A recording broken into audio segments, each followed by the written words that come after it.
dari mungkin kejadian yang di internasional yang terakhir terjadi, kalau setahu karena aku juga jarang buka berita juga, itu yang terjadi terakhir itu laga PSG melawan Istanbul. Pada saat itu kalau nggak salah Europa League, kalau nggak Champions deh, itu sempat pertandingan berhenti dan bahkan berhenti di menit 14 karena emang terjadi ujaran rasis, dianggap rasis oleh staf pelatih dari tim Istanbul itu tadi. Dan emang dari tayangan ulang dari wasit keempat itu mengeluarkan kata-kata negro yang kebetulan wasitnya dari Rumania, dan negro itu kalau dari asalnya itu berarti hitam.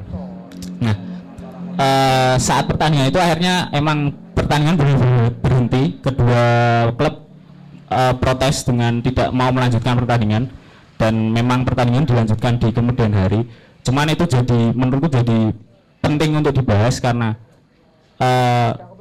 bahkan di posisi pertandingan pun masih ada orang-orang yang melakukan tindakan rasisme, padahal di organisasi apa ya, di operator liga di Champions pada saat itu juga sering banget mengeluarkan kampanye soal menolak rasisme dalam sepak bola. Dan di situ aku nganggap bahwa ini jadi kayaknya kayak gimmick aja ya. Oke, mungkin daripada terlalu panjang, aku akan panggil langsung aja kedua pembicara kita malam ini. Ada Mas Adin dari Kolektif Histeria, dan beliau juga dosen di Departemen Antropologi Undip. Monggo Mas Adin bisa duduk. Dan pembicara Mas Adin nanti bakal jelasin rasisme dalam konteks umum ya. Jadi di konteks kita kehidupan sosial, kehidupan apapun itu di luar sepak bola. Terus yang kedua ada Mas Tonggos Darurat, ini dari Sleman. Beliau bakal jelasin soal rasisme dari dalam konteks sepak bola. Nanti kita bakal belajar banyak dari kedua pembicara kita hari ini. Mungkin biar mempersingkat waktu, aku langsung aja, silahkan Mas Adi mungkin bisa mulai.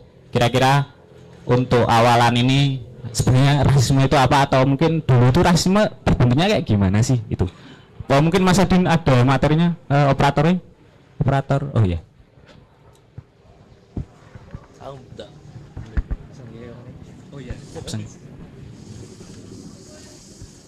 Cek. Ya, assalamualaikum warahmatullahi wabarakatuh. Selamat malam, Om Swastiastu dan salam sejahtera bagi kita semua. Ini satu kesempatan yang berbahagia karena saya sebetulnya nonton sepak bola itu biasanya kalau lagi teman-teman semua lagi nonton atau Piala Dunia biasanya, tapi bukan fans yang fanatik, tapi malam ini satu kehormatan karena dipercaya ngomong dengan teman-teman yang rata-rata supporter sepak bola, dan ini benar-benar satu kesempatan yang berharga bagi saya gitu. Nah, mungkin saya akan tidak berpanjang-panjang soal itu karena saya akan banyak mengupas tentang rasialisme itu sendiri, tetapi untuk kasus sepak bolanya nanti mungkin akan banyak Mas Tonggos, jadi bisa lebih berimbang gitu. Next. Nah, ini kata rasisme kalau dalam Cambridge Dictionary ini satu keyakinan yang melihat bahwa satu ras itu berbeda dan kemudian menganggap dirinya lebih tinggi dibanding yang lain. Kira-kira begitulah. Sekilas mungkin teman-teman sudah ngerti karena kita sempat kemarin ada gerakan Black Lives is Matter gitu kan, karena kasus di kota apa tuh lupa, di Amerika pokoknya lah ya, yang memicu protes global tentang bahwa orang-orang hitam itu juga berharga. Kira-kira pandangan ini sebetulnya akarnya dari mana sih? Nah, akar res itu kalau dalam bahasa Latin itu kan bahasa Latin itu berarti akar dari kata radix gitu. Kalau Anda pernah dengar kata-kata radikalisme, itu juga akar katanya itu radix itu. Atau yang agak dekat juga dengan rasisme atau radikalisme itu ada yang namanya primordialism. Itu hampir berdekatan semua kira-kira konotasinya. Kalau primordialisme itu biasanya berkaitan dengan suku, agama, atau tanah, karena primordialisme itu berasal dari kata Yunani juga, yaitu primus itu utama, ordiri itu tenunan atau ikatan. Jadi ikatan-ikatan yang pertama dari kita itu kan biasanya kita itu diikat oleh tanah. Kita lahir dari mana misalnya, kita diikat oleh ras itu sendiri, genetik biologis kita itu apa sih? Apakah Kaukasoid, Mongoloid, Negroid dan seterusnya. Kemudian bisa agama, itu kan kita kan lahir ceprot biasanya kalau di Indonesia secara umum itu sudah dikasih oh ini agamanya ini. Jadi itu primordialisme. Jadi primordialisme, kemudian radikalisme, kemudian ras itu sendiri, rasisme itu mempunyai konotasi atau istilah yang agak berdekatan artinya. Meskipun ras sendiri itu lebih kepada pembeda secara biologis gitu. Nah, ras ini sebagai satu sistem kategori, maksud saya sistem kategori itu untuk mengklasifikasi gitu. Nah, manusia itu kan kalau mengetahui sesuatu, kita bayangkan dulu tidak ada bahasa, dulu tidak ada pengetahuan. Di zaman dulu itu biasanya orang melihat matahari, melihat bulan, melihat fenomena langit dan bumi itu kan butuh dinamai. Karena dengan menamai itu kira-kira kita bisa mengidentifikasi atau mengenali ini apa. Kalau sesuatu tidak dinamai itu akan jauh dari pikiran kita dan itu akan menakutkan biasanya. Maka ada yang namanya unidentified flying object. Itu objek terbang yang tidak teridentifikasi. Itu aja dikasih nama supaya dekat dengan kita. Jadi cara manusia mengetahui sesuatu itu dengan memberikan nama. Memberi nama itu juga artinya memberikan kategori. Nah, ras itu adalah kategori yang kemudian mendasarkan dirinya pada genetika, pada perbedaan warna kulit misalnya seperti itu. Next. Nah, sebetulnya ini ras ini sudah lama. Jadi sejak zaman dulu kala juga katakanlah paling enggak zamannya Plato itu seorang filsafat di Yunani itu memang dia menerapkan apa yang namanya bukan menerapkan. Ada itu tentang selective breeding. Selective breeding ini kan sebetulnya kan memilih bibit yang baik dan mengawin-kawinkan bibit-bibit itu kemudian menjadi bibit yang unggul. Nah, ini sebetulnya kan satu fenomena yang di mana-mana juga sering terjadi. Kalau misalnya ada peternak ayam gitu, biasanya kan mereka akan oh ini ayam anakannya siapa gitu, atau perkutut gitu. Semakin perkutut ini pernah dapat penghargaan, dia tentu lebih mahal dan itu kalau dikawinkan konon hasilnya akan lebih bagus. Nah, selective breeding ini juga bisa juga diterapkan di dalam manusia dan itu yang terjadi ketika nanti Nazi kemudian menggunakan politik ini sebagai satu kategori yang kemudian memisahkan antara ini Yahudi dan ini ras Arya gitu. Nah, akarnya banyak tentu saja, tadi Plato hanya salah satu tetapi implikasinya kemudian luar biasa. Dan apa saja yang kemudian fenomena yang bisa kita amati? Pertama, mungkin kita bisa lihat apartheid di Afrika Selatan.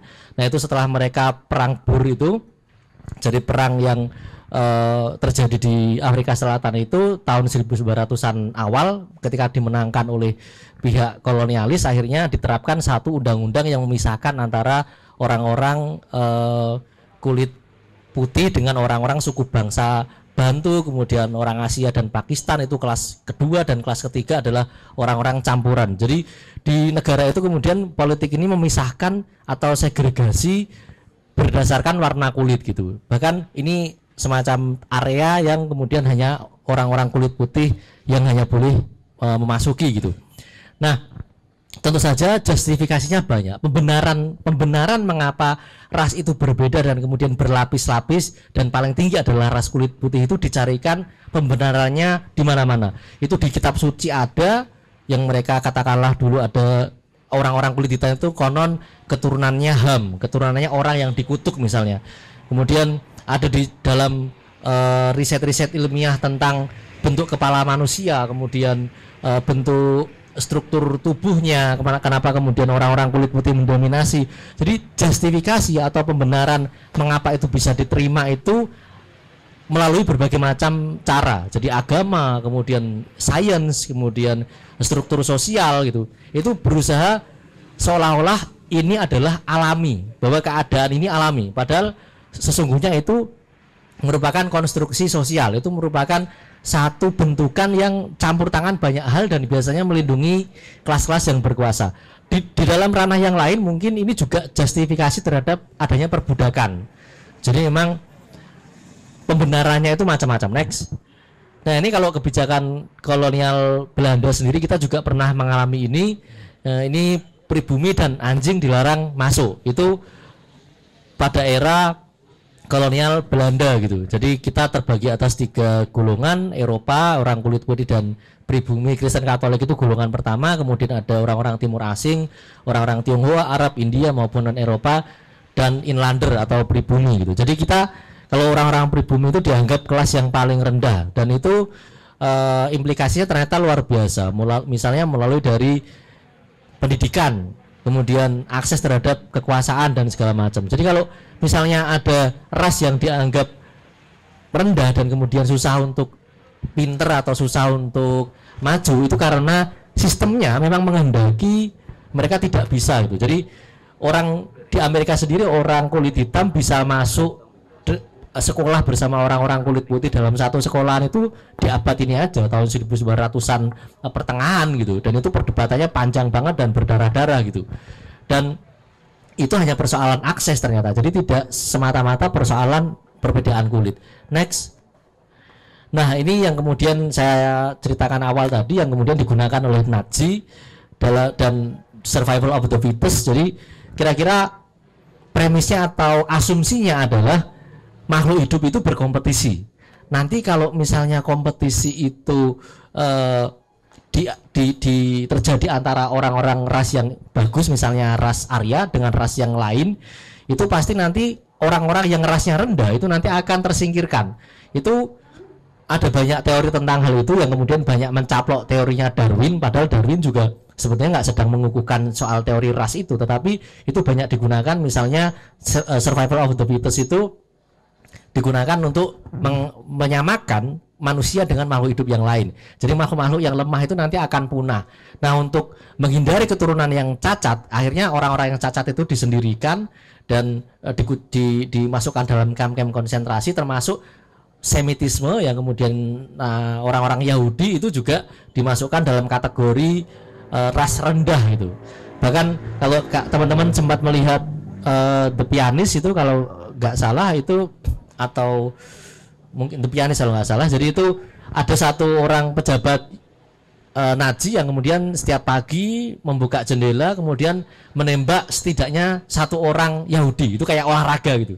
Jadi mereka beranggapan melihat orang Yahudi itu seperti melihat kecoa gitu, atau melihat tikus. Kecoa dan tikus tidak melakukan apapun pada kalian, tetapi kenapa kemudian pengen menginjak atau pengen membunuh, itu alami. Jadi perilaku membunuh orang itu seperti menjijikannya ketika kita melihat cockroach itu, atau kecoa itu. Jadi itu seolah-olah sesuatu yang natural. Nah ini kemudian menjadi satu basis pemikiran, sehingga ada yang namanya, kalau tadi di awal ada selective breeding, itu orang-orang Nazi itu kemudian punya program mengundang anak muda dan anak mudi itu untuk cewek cowok lah, kira-kira cewek cowok untuk yang dengan ciri-ciri fisik yang oke itu untuk berkembang biak yang akan melahirkan ras-ras unggul, kira-kira begitu. Sementara orang-orang yang cacat, orang-orang Yahudi dan orang-orang segala macam itu masuk dalam kamp-kamp konsentrasi untuk dibunuh secara perlahan-lahan gitu. Nah ini sebetulnya nggak beda jauh dengan orang-orang kulit hitam, dan kemudian sekarang yang lagi rame virus karena pandemi ini dianggap dari Cina terjadi tindakan rasis yang cukup luar biasa di Amerika, itu kira-kira hampir sama gitu. Next.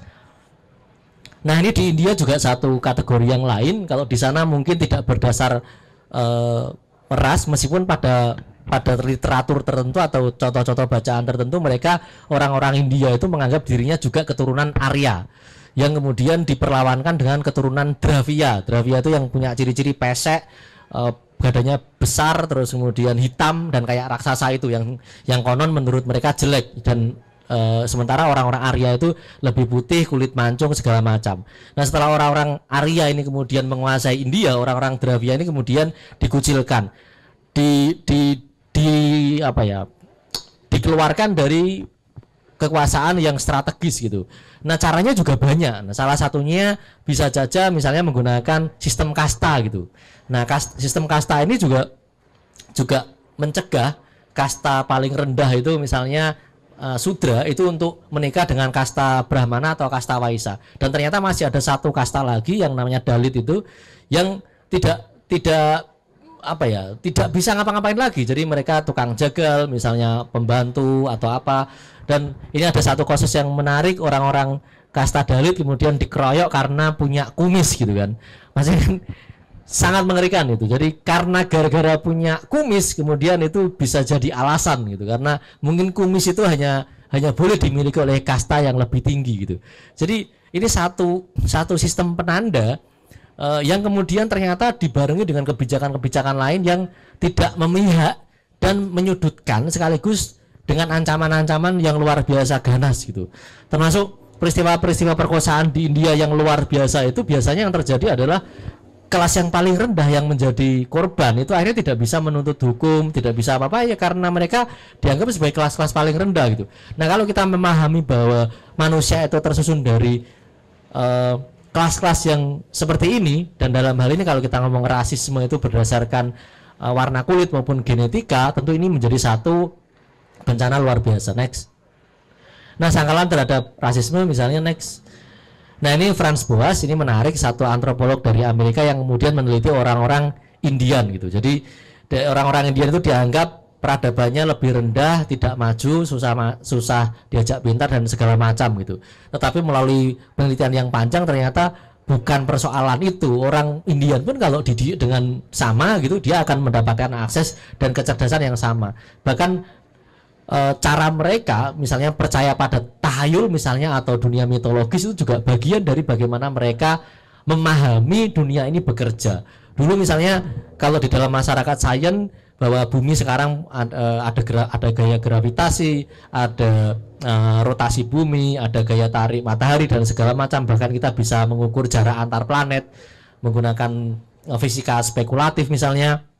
Sementara orang dulu misalnya ini semua digerakkan oleh Tuhan gitu. Padahal itu sama-sama satu sistem pengetahuan yang kemudian digunakan untuk memahami asal-usul manusia gitu kira-kira. Next. Nah, Black Lives Matter ini juga sama. Ini tentu teman-teman yang melek internet dan banyak mengakses Twitter pasti tahu bagaimana kemudian orang-orang di sana itu ditangkapi hanya gara-gara dicurigai ada orang misalnya hilir mudik mondar-mandir di lingkungan kulit putih nanti juga ditangkap gitu. Dan ini juga bisa saja terjadi di sini gitu. Kalau kita melihat kasus-kasus yang menimpa teman-teman di Papua gitu, dengan mitos-mitos di sekitar Semarang sendiri misalnya, terlepas dari kasus sepak bola misalnya, kita bisa menyaksikan bahwa ada kepercayaan karena beda agama nanti susah diatur, kemudian suka mabuk, kemudian baunya nggak enak segala macam, itu kan prasangka-prasangka rasialis yang ada di sekitar kita gitu. Dan ini perlu disikapi karena kalau enggak ya nanti bencana-bencana seperti itu dia tidak sangat mungkin terulang lagi gitu. Next. Nah, ini saya ngasih contoh yang lain gitu kan, kisah pasangan poliamori gay berebut 3 anak. Jadi ini pasangan gay tiga-tiganya nggak punya pasangan cewek, tetapi mereka mencari donor sel telur. Kemudian dari sel telur itu kemudian dioplos sama sel sperma mereka, terus kemudian dititipkan pada ibu yang mau mengandung gitu. Jadi kalau kita ngomong konsep kelahiran seseorang itu seperti apa, kemudian genetikanya seperti apa, itu bisa dikacaukan dengan kasus-kasus seperti ini. Bayangkan ini anak ini apa gitu. Jadi dia spermanya dari si 3 orang ini dia gantian siapa gitu, nanti cari pendonor sel telur, setelah dibuahi di luar kayak bayi tabung, dimasukkan, diinjeksikan kepada perempuan yang mau hamil gitu. Jadi sekarang kita menghadapi era-era seperti ini juga terjadi kasus-kasus yang hampir-hampir mirip gitu. Jadi rahim itu ternyata juga bukan apa ya, bisa disewakan, bisa dipinjamkan gitu kira-kira. Dan itu kan mengubah seluruh tatanan kita tentang asal usul, tentang keturunan, tentang kita ini rasnya apa, apakah kita Mongoloid, Kaukasoid, Negroid atau apa, itu jadi serba nggak jelas itu. Dengan kecanggihan seperti ini dan kita masih ngomong soal ras, itu berdasarkan genetika, itu suatu yang naif sebetulnya. Karena sebetulnya ras itu adalah konstruksi sosial gitu. Meskipun juga kita cara kita membedakan orang itu kan akhirnya bermacam-macam kan. Tidak hanya isu ras tetapi juga agama, asal usul, negara dan lain-lain gitu. Dan itu pasti akan selalu ada selama dia bisa digunakan untuk memobilisasi massa untuk kepentingan-kepentingan tertentu. Jadi tentu kita akan menunjukkan setelah ini apa, dan kemudian apakah nanti hilang apa enggak sebetulnya isu-isu seperti ini. Next. Nah, ini kemudian melampaui rasisme dan kritik terhadap antroposentrisme. Ini maksud saya kalau misalnya ras sebagai sistem kategori seperti sistem kategori yang lain, Anda menganut partai politik apa, Anda agamanya apa, Anda warganya apa, warga negaranya apa, Anda orang mana, segala macam, itu akan terus selalu ada gitu. Dan ini pembedaan-pembedaan seperti ini hanya terjadi katakanlah dalam konteks manusia misalnya. Jadi maksud saya dalam antroposentrisme ini kan kemudian manusia dianggap sebagai satu-satunya penguasa tunggal di dunia ini gitu. Jadi apa yang terjadi di dalam dunia ini adalah akibat dari kita, dan karena kita melihat diri kita sebagai khalifatullah, sebagai makhluk yang mewarisi dunia, kita bertindak seenak hati sehingga akhirnya kerusakan hari ini sebetulnya adalah akibat dari kita sendiri gitu. Misalnya masifnya industri ekstraksi atau penambangan atau pembalakan hutan atau macam-macam gitu. Jadi kalau kita ngomong antroposentrisme penyebab persoalan ya karena manusia itu mempengaruhi struktur geologi bumi. Dulu struktur geologi bumi terjadi karena ada proses-proses alam, misalnya pencairan kutub, kemudian bumi yang masih panas, itu adalah periode-periode dalam usia bumi kita. Dan hari ini bumi kita permukaannya sangat dipengaruhi oleh manusia, dan karena itu mungkin akibat dari keserakahan kita lah yang kemudian menyebabkan ada pandemi, ada kerusakan lingkungan dan segala macam yang sampai sekarang tidak ada solusi yang benar-benar konkret dan diterapkan gitu. Nah, kalau kita ngomong soal interspesies, kita ngomong soal hubungan kita dengan, jangankan hubungan kita dengan alam atau hewan, hubungan kita dengan sesama manusia saja, misalnya kita melihat sebagai satu kelompok yang berbeda-beda, ini tidak akan pernah selesai menyelesaikan persoalan masa depan gitu, masa depan planet, masa depan kita, karena kita tidak tahu bahwa hari ini misalnya industri yang mengeruk alam itu masih luar biasa mengerikan gitu. Terus, nah ini saya ambil The Origin of Species. Kemudian apa sih yang kemudian melihat yang mungkin agak meredakan ambisi kita sebagai manusia, sebagai satu-satunya makhluk ciptaan Tuhan dan paling sempurna? Ini bisa ditemukan misalnya sangkalan-sangkalan yang dilakukan misalnya Darwin di dalam The Origin of Species, bahwa kita itu tidak berbeda dengan spesies-spesies yang lain. Spesies misalnya kita berdekatan dengan simpanse, orang utan dan segala macam, yang artinya kita juga masuk di dalam satu makhluk hidup yang menghidupi dunia ini bersama hewan dan tumbuhan dan lain-lain. Kita tidak lagi sebagai apa istilahnya, puncak rantai makanan yang kemudian bisa mengonsumsi segalanya yang akhirnya merusak dunia, tetapi kita adalah bagian dari itu semua. Nah, pandangan-pandangan seperti ini yang mungkin bisa melampaui dari rasisme itu sendiri gitu. Next. Nah, ini kalau kita diajari dulu di biologi bahwa kita adalah puncak dari rantai makanan, sementara yang di sebelahnya pandangan yang memberikan ruang pada lingkungan itu, ya dia manusia tidak berbeda jauh dari makhluk-makhluk yang lain. Kita ini hanya spesies yang numpang tinggal di dunia, dan kalau kita pengen lebih panjang lagi itu mungkin kita harus berbuat tidak semena-mena terus gitu. Dan ini baru dengan hewan dan tumbuhan dan ekosistem yang lain gitu. Tetapi faktanya jangankan dengan makhluk-makhluk hidup yang lain, dengan sesama manusia saja, karena berdasar perbedaan ras, perbedaan agama, perbedaan macam-macam itu, akhirnya kita berperang satu sama lain gitu. Next. Nah, itu terakhir kayaknya. Ya mungkin Mas Tonggus nanti bisa melihat dalam perspektif yang lain, tapi kira-kira pandangan-pandangan seperti itu mungkin akan terus ada. Kita mungkin hanya bisa meminimalisir karena perbedaan maupun persamaan itu selalu bisa dipolitisir gitu. Nanti kalau misalnya tadi kategorinya ras, nanti kalau rasnya sudah sama, misalnya sesama ras orang-orang katakanlah Mongoloid misalnya, atau suku gitu yang berdasarkan identitas etnik atau identitas masyarakatnya, suku Jawa misalnya, nanti dicari bedanya. Oh, bedanya mungkin di agama. Oh, agamanya ternyata sudah sama. Oh, ternyata bisa dicari di alirannya.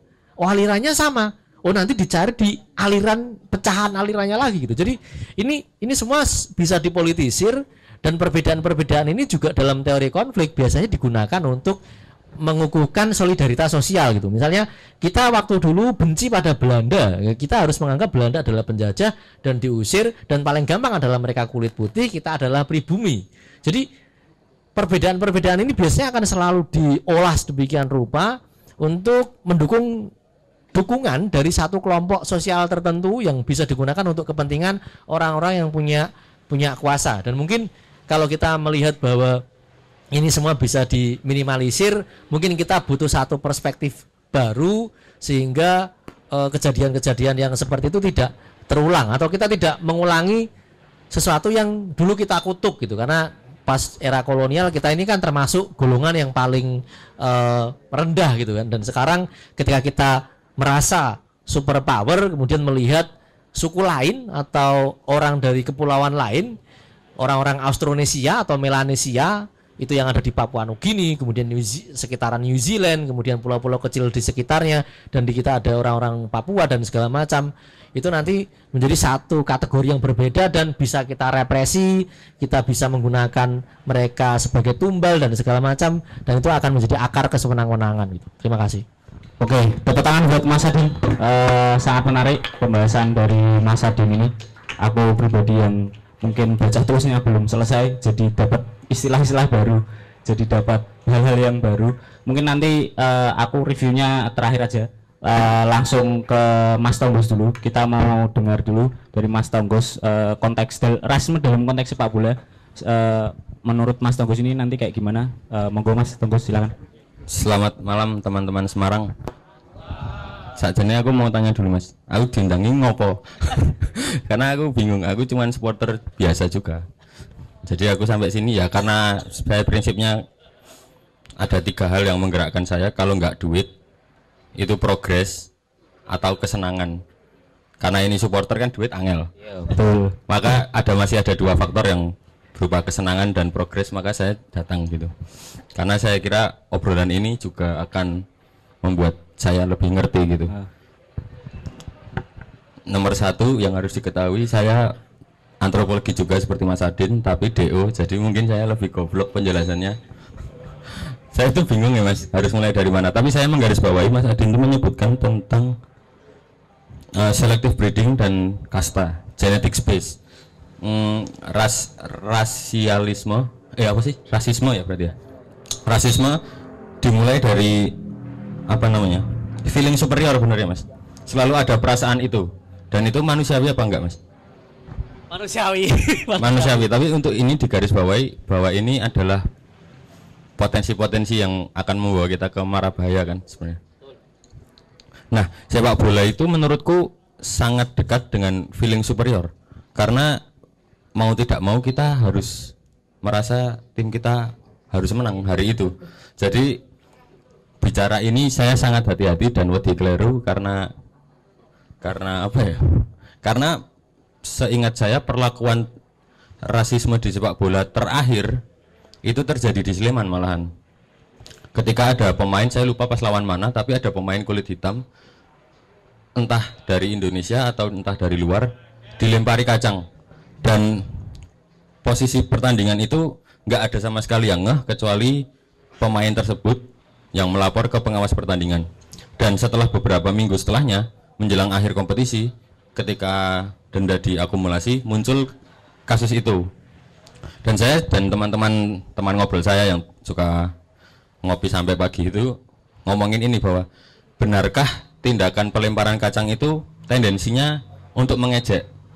Jadi kalau di sepak bola karena rasisme itu kesadarannya di luar juga masih tipis ya Mas. Maksudnya masih kental banget tindakan itu sehingga kesadarannya itu belum timbul amat sebenarnya hingga muncul Black Lives Matter itu. Nah, pelemparan kacang itu masih jadi pertanyaan buat saya sendiri bahwa apakah tendensinya tuh benar-benar ingin mengejek orang kulit hitam atau hanya karena sebatas onone kacang, jadi sing tak uncale kacang. Jadi mungkin kalau di tangannya waktu itu ada arem-arem, yang dilempar arem-arem dan itu nggak jadi tindak rasisme.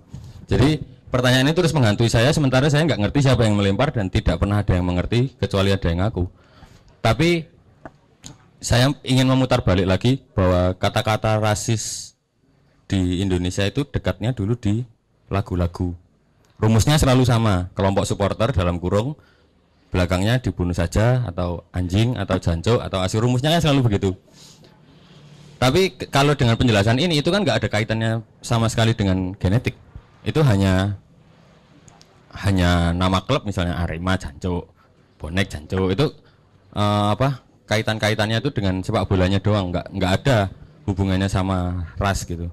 Tapi aku nggak tahu itu apakah masuk di tindakan rasisme, Mas. Kalau merujuk pada ras lagi sebagai warna kulit tentu enggak, tetapi kalau sebagai satu sistem kategori pembeda itu bisa. Karena kategori pembeda itu kan kategori cara kita memandang sesuatu itu kan melalui kategori-kategori itu. Nah, pembeda-pembeda itu bisa macam-macam, Mas. Dan itu bisa diorganisir untuk melakukan sesuatu kayak tadi itu yang karena warna seragamnya berbeda, karena kotanya berbeda, sentimennya berbeda. Nah, itu kemudian yang di-trigger gitu. Oh, iya. Kalau gitu tetap tak anggap rasis saja lah. Dan beruntungnya saya yakin kalian juga udah lama nggak melakukannya. Kalau saya sendiri memang udah lama nggak melakukannya karena orang penting kan yang keyakinan kami di Sleman bahwa menyanyikan itu di stadion itu tidak lagi jadi penting selain mendukung tim di waktu pertandingan. Jadi mungkin tindakan-tindakan itu udah lama nggak ada di Sleman, kecuali tindakan-tindakan spontan yang kemarin jadi kasus itu. Apalagi aku mau ngomong apa ya? Bingung juga.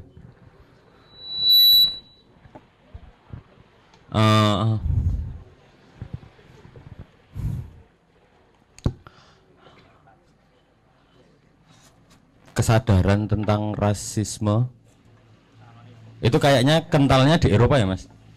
Ya, Ujaran itu. Kayaknya. Karena memang di sini belum sadar akan itu kayaknya ya. Iya. Tapi kalau di Jogja sendiri kayaknya tindakan terhadap teman-teman di Papua itu cukup kental oleh orang-orang setempat gitu. Dan ketika saya lihat YouTube, alah elek banget ya referensinya YouTube. Ternyata tuh ada perasaan inferior juga dari teman-teman timur. Saya lihat di YouTube-nya Ari Kriting lah waktu itu. Ada perasaan inferior juga dari teman-teman timur sehingga mereka lebih sering berkumpul dan masyarakat jadi memandang mereka lebih eksklusif dan jadilah sentimen-sentimennya karena itu, Mas. Jadi apa jenenge? Saling berkait nih loh. Yang ini merasa tidak cukup setara, mungkin nggak tahu kenapa. Yang ini merasa jadi loh kok kayak ngumpulnya bareng-bareng terus jadi berbeda. Nah, tindakan-tindakan macam itu tuh aku juga bingung iki sakjane piye to simpule. Yang harus diurai itu gimana kalau sudah terlanjur ada perasaan seperti itu, feeling superior juga feeling inferior. Sehingga untuk bicara kita menjadi manusia setara kan harus menyamakan dulu perspektifnya kan, Mas. Nah, ya kayak gitu aku nggak terlalu ngerti gitu. Tapi yang saya yakini adalah bahwa sepak bola memang tempatnya orang kompetisi. Jadi kadang kita merasa lebih unggul. Tapi nggak tahu nih saya mengucapkannya akan menjadi sangat keliru apa enggak. Saya sedikit beruntung karena ada sepak bola industri. Itu akan menjadi pro kontra ya kayaknya. Karena di sepak bola industri kita jadi bisa beli pemain. Yang mana pemain yang ada di klub kita jadi nggak hanya dari daerah kita saja tapi bisa kita masukkan. Itu adalah menurutku salah satu upaya untuk memandang manusia sederajat. Karena kamu asalkan jago aja bisa dari manapun. Tapi Mas Adin tadi bilang tentang selective breeding bahwa ada breed yang unggul. Nah, aku jadi bingung lagi. Terus nek tim ki menyewa pemain yang hanya bagus saja kuwi kan iki ono praktek-praktek rasis apa ora ngono lho. Sementara nek nyewa pemain elek ya mumet banget ngono lho. Aku jadi bingung sih di situ. Jadi sementara Mas Adin menjelaskannya aku semakin kacau dengan pikiranku sendiri bahwa aku biar pengennya menang tapi upaya-upaya untuk memilih bibit-bibit unggul itu adalah praktik-praktik yang rasis gitu. Jadi aku malah jadi blank. Karena mungkin aku karena rasisme juga buatku, aku mungkin nggak terlalu sadar juga tentang ini. Jadi aku nggak begitu ngerti ini praktek yang rasis, ini yang bukan. Tapi setahu saya untuk melihat orang dari warna kulit itu jelas keliru karena semua orang punya hak yang sama, punya kesempatan yang sama seharusnya, walaupun sistem-sistem akhirnya membuatnya salah satu pihak itu jadi tidak mendapatkan akses yang sama gitu. Tapi kalau menurut Mas Tonggo sendiri nih, apakah ini sepak bola kita sebagai supporter ya, mungkin perspektifnya itu bisa jadi kayak kunci untuk mengurangi tindakan-tindakan seperti ini? Dan kira-kira kalau dari Mas Tonggo sendiri, dari mungkin pengalamannya juga yang dulu pernah atau mungkin sempat terpikirkan untuk dilakukan, hal-hal apa aja sih yang sebenarnya bisa dilakukan untuk mengurangi hal-hal yang membahayakan macam rasisme ini tadi? Kalau yang pernah saya terapkan di Sleman sendiri jauh sebelum BCS mulai itu adalah dengan tidak menyanyi klub lain. Jadi prakteknya adalah di lapangan ya rasa melihat tim lain. Penyanyilah untuk diri sendiri kan, untuk tim sendiri gitu. Dengan itu setidaknya kita orang berusaha mengejek orang yang mana isok luput ke arah rasisme. Jadi kan nggak mungkin kalau kita nyanyi untuk diri sendiri lalu yang lain tersinggung kan juga enggak kan kayaknya. Kecuali saya nyanyi bla bla bla dibunuh saja, itu mungkin akan nyerempet ke tindak-tindak rasisme yang menyenggol kelompok lain atau mungkin ras lain atau mungkin agama lain gitu. Karena beruntung di Indonesia tuh klub sepak bola nggak berdasarkan agama juga. Sementara di luar kan kita ngerti ada klub yang khusus Yahudi, ono klub yang khusus opo ngono, pemuja ya Indomie gitu-gitu. Mungkin ada suatu saat, tapi upaya-upaya untuk tidak membawa itu di lapangan karena supporter tugasnya nyanyi tok. Selain itu ya itu doang sih menurutku, Mas. Kalau tadi mungkin melanjutkan yang tadi ya soal feeling superior. Tadi kita sempat ngobrol soal gimana jenengan disamperin sama orang karena ada beberapa tulisan yang apa ya, yang dianggap meromantisir suatu tempat. Itu kan kalau aku mungkin baru kepikiran saat ini tadi.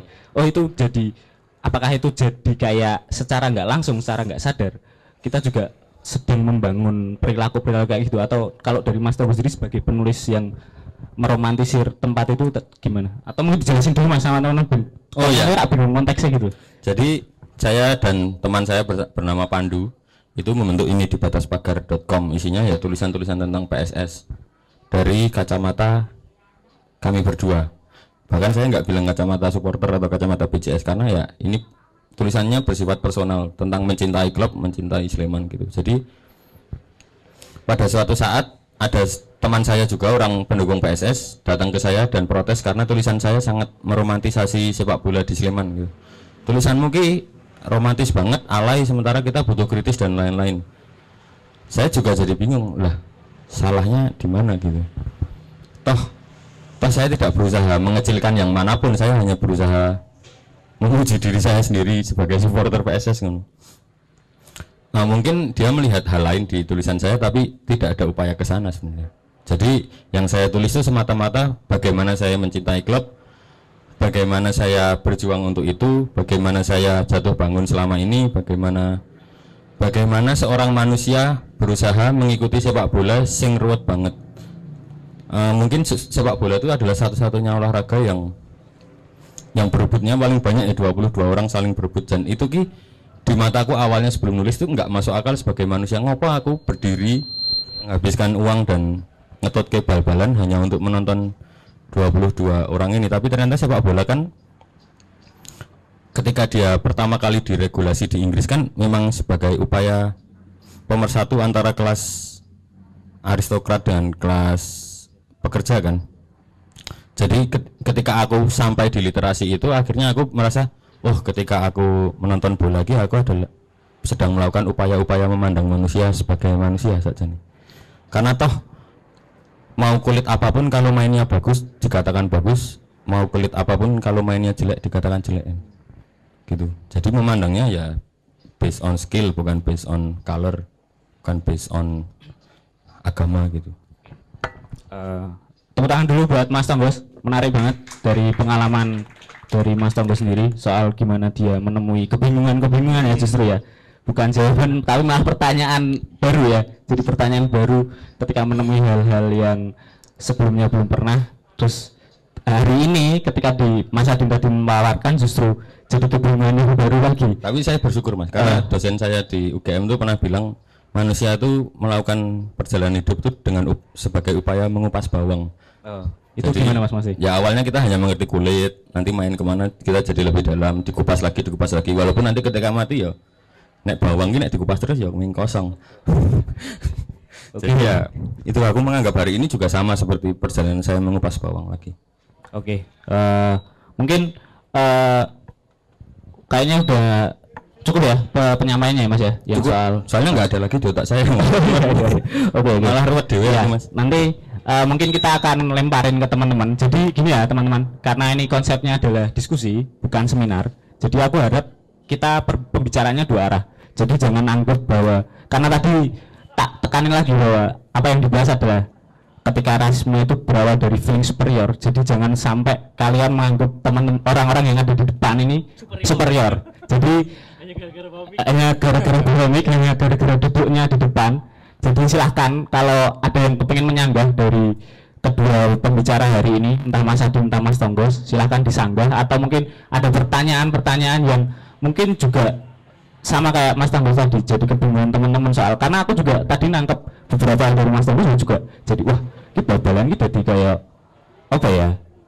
Kadang kita melakukan kesalahan, kadang kita melakukan hal yang benar. Jadi kita nggak bisa konsisten di situ. Aku nggak tahu gara-gara apa. Atau gara-gara emang sistemnya, atau emang gara-gara masing-masing orangnya. Aku pribadi belum bisa menyimpulkan itu. Jadi silahkan buat teman-teman panitia bisa dibantu buat muterin mic. Monggo silahkan, aku buka sesi diskusinya. Mungkin sesi diskusi akan berjalan kurang lebih 30 menit dulu. Kalau memang nanti dirasa kurang, kita akan lanjut ke sesi kedua. Monggo silahkan, ada yang mau ingin menyampaikan sesuatu, gak harus tanya sih. Kalau mau menyanggah malah justru bagus, karena memang ini niatnya ada diskusi. Kita niatnya saling berbagi pengalaman aja, saling berbagi pengetahuan aja. Monggo silahkan. Oh iya.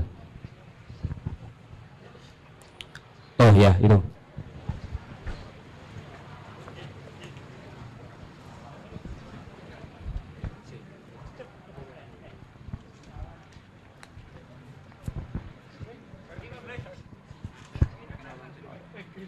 Selamat malam, saya Luki, biasa dipanggil Londo.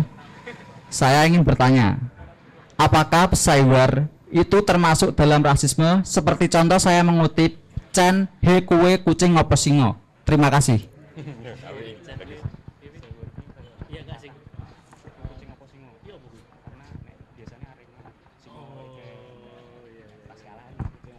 Oh, bagus juga.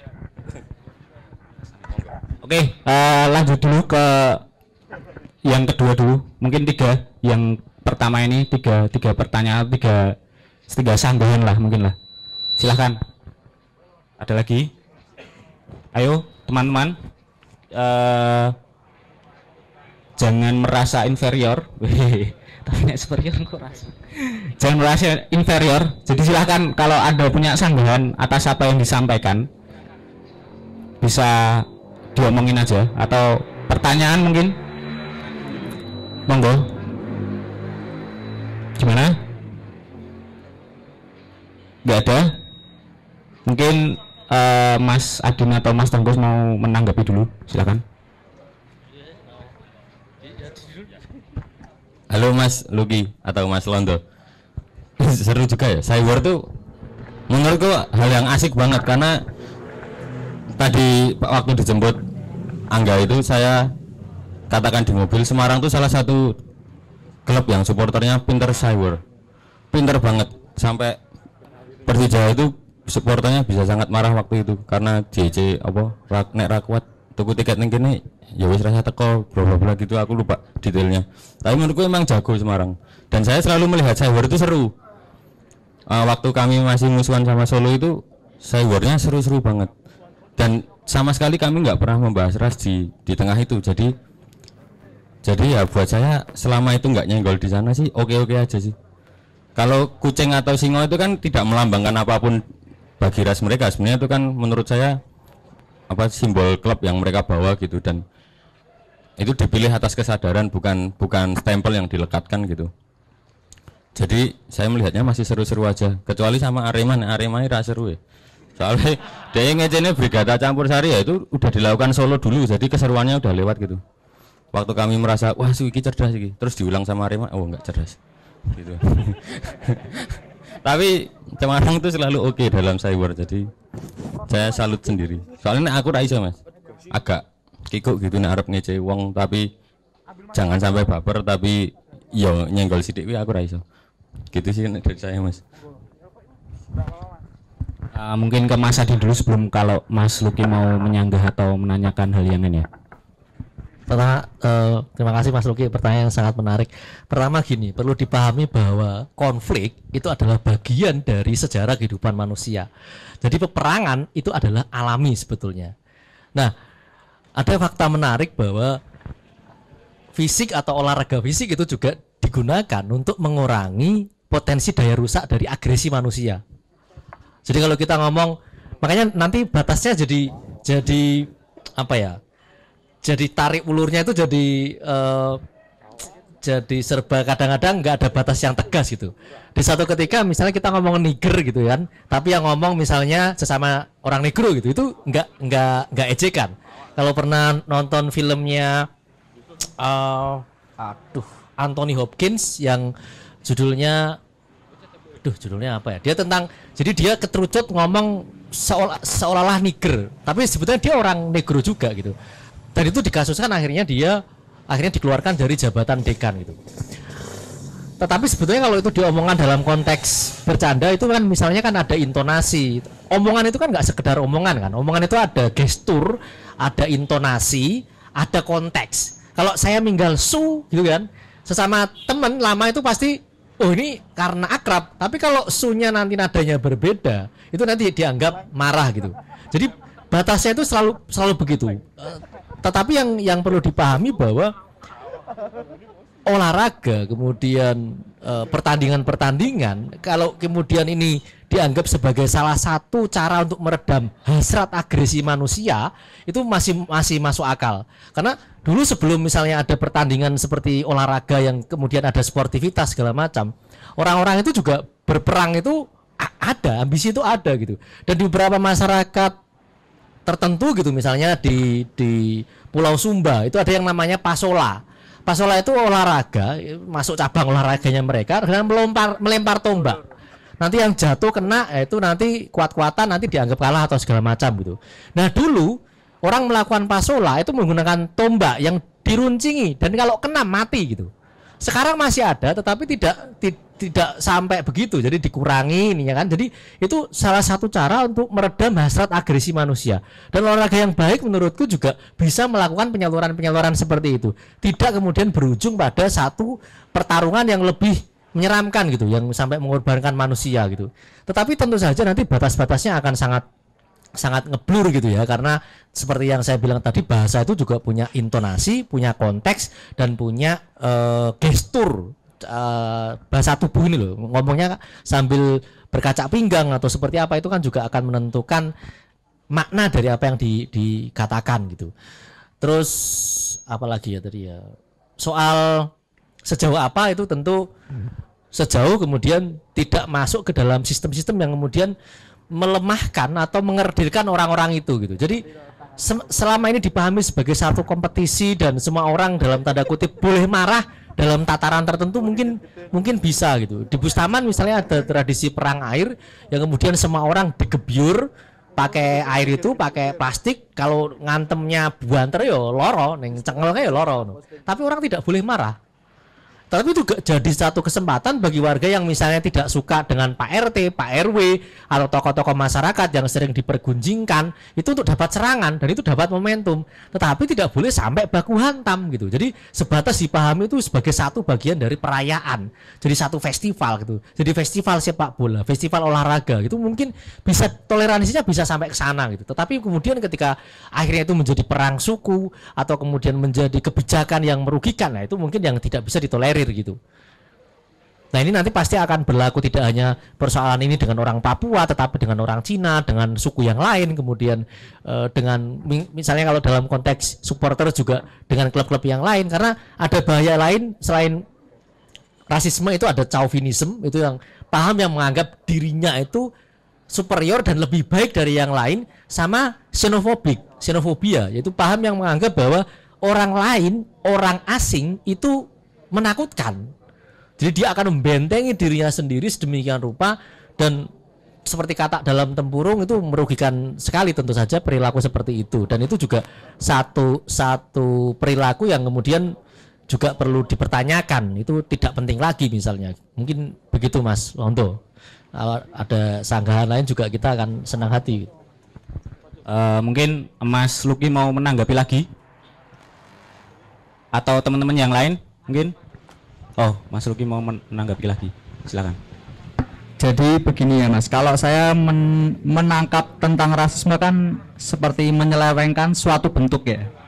Jadi itu seperti ibaratnya kalau ras kan seperti warna kulit, terus bentuk manusianya atau bagaimana ya. Tapi kalau saya mikir tuh seperti kita bilang kue kucing ngopo singo, kan berarti kan kita menyelewengkan suatu bentuk, dan itu kan seperti orang itu kan termasuk kelompok itu, dan bisa dikatakan sebagai apa tuh namanya, ya seperti kelompok lah ibaratnya, organisasi. Berarti kan itu masuk ke rasisme atau hanya candaan biasa? Berarti gimana itu? Masuknya tadi apa? Gimana? Kalau mengacu pada ras itu apa, tentu bukan rasis, itu kan, karena ras itu kan selalu berkaitan dengan genetika, kemudian misalnya warna kulit, itu kan begitu. Tetapi itu kan hanya kategori pembeda. Jadi sebetulnya kategori pembeda itu banyak. Tadi singo, apa kucing, Arema, atau supporter-supporter yang lain. Kemudian ada agamanya apa. Selama pembeda-pembeda itu diorganisir atau dikelola untuk melenyapkan yang lain, dalam artian melenyapkan nyawa, menyimpulkan kesengsaraan segala macam, itu persoalan. Gitu. Oh ya, terima kasih. Ya, itu kan kayak dulu ada klub AC Milan sama Inter Milan ya, yang satu klub yang kemudian berasal dari kelas buruh, yang satu kelas orang-orang kaya gitu. Itu kategori yang berbeda gitu. Kalau tadi Masnya bilang ada yang berdasar agama gitu. Nah, selama itu tidak digunakan saling melenyapkan, mungkin masih bisa dalam tahap-tahap toleransi sih, Mas. Oke, gitu Mas Luki, ada yang mau disanggah lagi? Udah Mas, terima kasih. Oke. Atau Mas Togus mau menjawab tadi pertanyaan Mas Luki? Nanggepi lagi. Ya, saya nambah aja Mas. Jadi saya lupa pernah baca di mana, tapi ada kasus yang paling saya ingat itu tentang Ranger rivalnya apa Mas? Glasgow Celtic dan Glasgow Ranger itu ternyata kan dipisahkan oleh agama, yang satu Protestan, yang satu Katolik. Salah satunya tuh sempat punya chance Cywar juga. Kaki kami berlumuran darah orang Feni, yang mana itu menunjuk ke satu ras yang sangat lekat dengan satu agama lain gitu. Tetapi bagi mereka berdua dari dua kubu ini, itu tidak pernah menjadi satu bentuk rasisme, karena sekeras-kerasnya ucapan itu tidak pernah terwujud. Jadi mereka tetap dalam praktiknya itu enggak juga saling membunuh gitu. Karena toh mereka masih bertetangga gitu, masih sesama manusia, dan mungkin kesadaran tentang ras itu bangkit lebih dulu untuk orang sana gitu ya. Tapi chance itu tuh sering banget yang terjemahannya gitu, kaki kami berlumuran darah, itu kan sakjane medeni tenan dibanding singo apa kucing itu. Ini tingkat yang paling ekstrim, dan ternyata itu bagi mereka sendiri ya, itu tidak menjadi apapun persoalan sejauh benar-benar tidak berlumuran darah itu. Jadi mungkin ada batas-batas yang ditarik menurut Mas Adin tadi ya di situ. Dan menurut saya kembali ke tendensi, kalau tendensinya bergurau ya bergurau saja gitu. Oke, menarik dari jawaban Mas Tonggos. Justru beliau bercerita soal gimana di daerah Britania Raya ada kejadian yang cukup menarik juga, dan mereka justru malah biasa aja ya Mas dengan tindakan Cywar kayak gitu. Oke, mungkin ada tanggapan lain atau pertanyaan dari teman-teman yang lain? Ayo teman-teman. Oh ya, itu silakan, monggo. Assalamualaikum warahmatullahi wabarakatuh. Waalaikumsalam warahmatullahi wabarakatuh. Nama saya Sandi. Mau tanya Mas, kalau kata-kata yang sekarang banyak kita dengar tuh kayak jamet, Jawa metal, itu menurut Mas tuh rasis apa itu hal yang serius apa cuma guyon-guyon tok gitu Mas? Apa kedepannya itu bakal terjadi nggak apa-apa ya Mas? Terjadi hal yang tidak. Soalnya kayak orang sana tuh menganggap ya wong sing turu Betawi lagi sejini jamet ya kak. Karena nganggap orang-orang Jawa tuh jamet, Jawa metal, terus kayak ada kuli-kuli gitu, orang Jawa tuh kuli semua, padahal kan udah ada yang kuli, pembantu. Gitu aja Mas tentang jamet-jamet itu. Oke, dari Mas Andi, terima kasih. Menarik banget pertanyaannya. Aku juga baru kepikiran nih. Mungkin Mas Andi nanti bisa menjelaskan. Mungkin hari ini tendensinya, kalau aku nyimpulin dari pertanyaan Mas Andi, Mas, hari ini mungkin tendensinya emang kayak guyon. Tapi mungkin ini bisa jadi hal yang fatal gak sih ke depan? Karena aku lihat kayak mungkin gini ya. Kalau kasus di Indonesia ya yang aku tahu itu kayak ya Papua itulah. Dulu mungkin itu jadi hal yang biasa ketika kita ngomong soal wah Papua itu orangnya pemabuk, baunya nggak enak dan lain sebagainya. Padahal aku ya sing wong Jawa mabuk ya ora tau donek kan kok gitu. Nah, tapi ternyata setelah beberapa tahun berjalan hal itu jadi fatal banget karena beberapa kejadian di kota-kota besar di Indonesia justru ucapan-ucapan macam itu tuh jadi kayak apa ya, terus jadi benar-benar membuat bahaya banget lah karena akhirnya ada arah ke mungkin apa ya, menyelakai hidup orang lain juga mungkin kayak gitu. Nanti Mas Adin atau Mas Tombos mungkin bisa menjawab pertanyaan Mas Adi, monggo. Ya, seperti yang saya bilang tadi ya, orang ngomong itu kan tadi ada intonasi, itu penekanan-penekanan pada kata-kata tertentu, misalnya su, no, kayak apa, sunya sambil gimana kan beda ya, sama kayak jamet no we, misalnya kayak gitu kan mungkin santai, tapi dalam konteks tertentu dia bisa berubah. Tetapi kan kerusuhan itu kan tidak hanya berdasar dari kata-kata, itu kan ada yang dibakar, yang lain-lain itu toh, dibakar itu artinya ada yang diprovokasi. Untuk menciptakan satu kerusuhan itu faktornya banyak. Pemicunya mungkin hanya dikatain jamet misalnya kan ya. Tapi kan itu tidak akan memenuhi unsur kerusuhan kalau tidak dibakar yang lain. Misalnya ada kelompok-kelompok yang kemudian membawa ini ke isu yang lebih sensitif misalnya.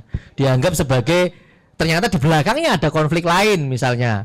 Konflik lain misalnya perebutan tanah atau perebutan lahan atau perebutan parkir. Misalnya satu wilayah yang kemudian dikuasai preman-preman Ambon misalnya, yang satunya dikuasai preman-preman Jawa gitu. Nanti jamet itu kalau yang ngomong orang Ambon nanti bisa jadi persoalan, ternyata persoalan mendasarnya bukan omongan jamet, tetapi adalah perebutan parkir. Itu misalnya.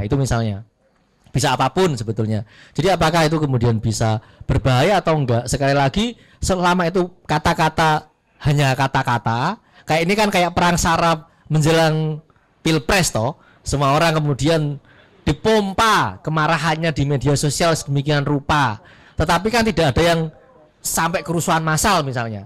Bisa jadi kerusuhan massal? Bisa, asal syarat-syaratnya mencukupi dan kelompok-kelompoknya kemudian dipersenjatai, itu mungkin. Tetapi biasanya untuk sampai pada kerusuhan itu ya butuh syarat-syarat itu. Tapi selama masih bisa dikonter, masih bisa dikontrol, itu tentu tidak akan terjadi satu kerusuhan. Itu paling hanya sekedar jadi perang saraf tadi itu, hanya mengata-ngatai itu. Ada satu kejadian-kejadian kerusuhan yang sampai parah itu kan ya karena biasanya ada yang mengorganisir. Dan untuk membenturkan satu orang dengan orang lain atau suatu kelompok dengan kelompok yang lain, itu caranya banyak. Yang saya bilang tadi itu wilayah, kemudian negara, agama, aliran, pokoknya yang beda-beda lah. Dulu ketika kita misalnya sama-sama memerangi kolonialisme, tidak ada urusan dengan Anda dari suku mana gitu. Itu kayak Sumpah Pemuda dulu itu loh. Tapi nanti kalau misalnya musuh bersamanya hilang, nanti ya sesama tetangga itu bisa saling hantam karena persoalan macam-macam. Nah, untuk mengurangi faktor-faktor agresi fisik yang sampai mengakibatkan kematian, tentu ada banyak hal yang lain gitu. Tetapi sekali lagi, apakah jamet kemudian bisa berkembang ke sana? Oh, sangat bisa. Bahkan guyon-guyon yang sepertinya biasa saja itu kalau nanti diorganisir oleh kelompok-kelompok yang punya senjata yang hanya berdasarkan provokasi itu bisa meletuskan satu senapan atau satu tusukan gitu, bisa kerusuhan massal gitu. Jadi banyak faktor sebetulnya apakah itu nanti bisa berkembang seperti apa. Oke, makasih Mas Adin. Mungkin ke Mas Tombos dulu sebelum kalau Mas Andi mau menyanggah atau menanyakan hal yang lain lagi. Ya, terima kasih Mas Andi. Kalau saya sendiri selalu saya katakan dari awal saya takut untuk melakukan gurauan-gurauan yang sifatnya ngenyek gitu. Karena memang suatu saat bisa berpotensi ke sana seperti Mas Adin bilang. Jadi ya menurut saya jamet itu suatu saat bisa berbahaya jika ditumpangi dengan isu yang lain ya Mas. Saya selalu percaya itu, makanya kebetulan tadi saya pas perjalanan ke sini adalah saya nonton YouTube juga, YouTube terus. Saya nonton YouTube perbincangan Cak Nun dengan putranya tentang kebenaran. Jadi ada kebenaran sing manut awake dhewe, ada kebenaran kelompok dan ada kebenaran sejati. Nah, kebenaran sejati itu tidak akan pernah bisa kita mengerti gitu. Yang ada selama ini mungkin menurut saya benar lalu diamini oleh teman saya dan itu jadi kebenaran kelompok gitu.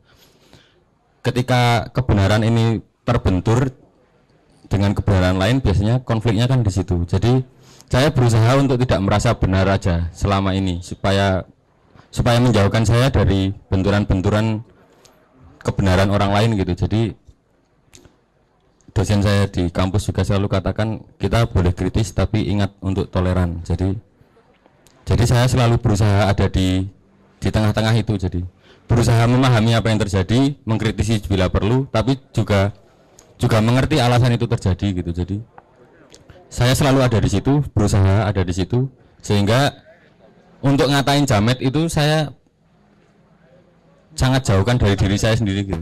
Makanya saya tidak pernah terlibat cyber yang benar-benar cyber, karena saya takut saya sendiri kebablasan dan tendensi saya yang bergurau itu berubah menjadi tendensi benci. Saya sendiri selalu menjauhkan diri saya, soalnya saya termasuk orang yang nggak bisa ngerem emosi di media sosial terutama.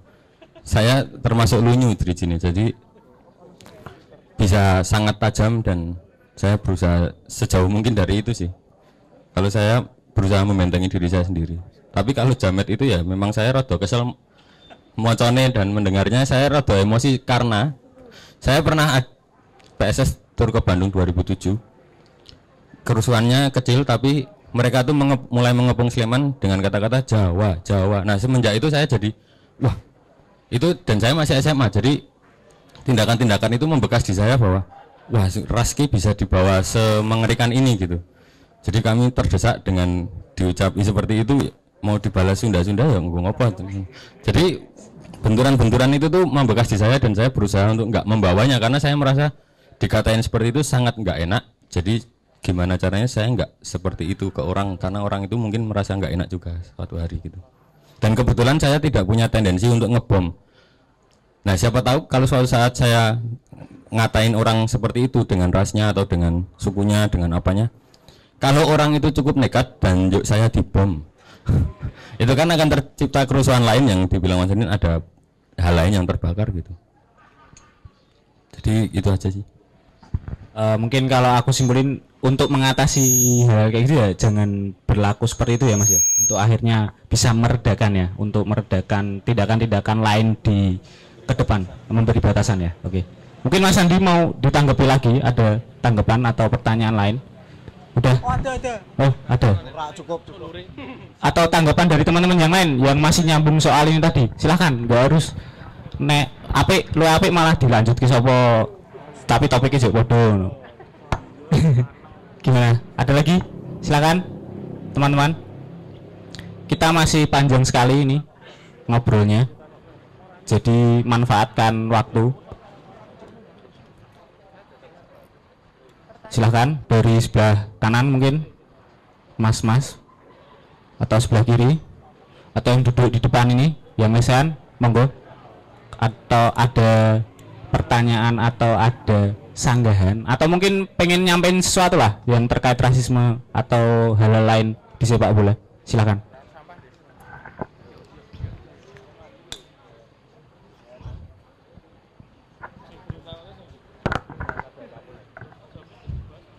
Atau jangan-jangan cek ora dodong gitu kayak gitu.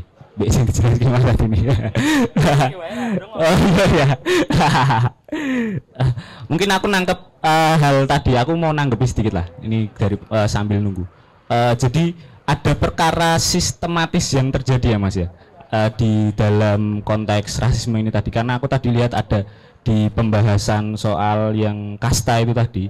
Jadi itu bukan terjadi gara-gara kita yang secara alamiah melakukan hal itu, tapi memang ada sistem yang sudah mengatur. Jadi di sistem kasta itu tadi, kalau aku dengerin tadi, ya mau nggak mau karena kita berada di dalam sistem kasta itu, kita harus melakukan sesuatu yang sesuai dengan sistem itu tadi. Jadi kita nggak kayak gimana ya? Kalau tadi kan kalau kayak jamet gitu kan, atau kayak cywar itu mungkin gara-gara hasrat terlalu semangat ketika ada sebuah kasus, terlalu semangat terus mengeluarkan kata-kata seperti itu.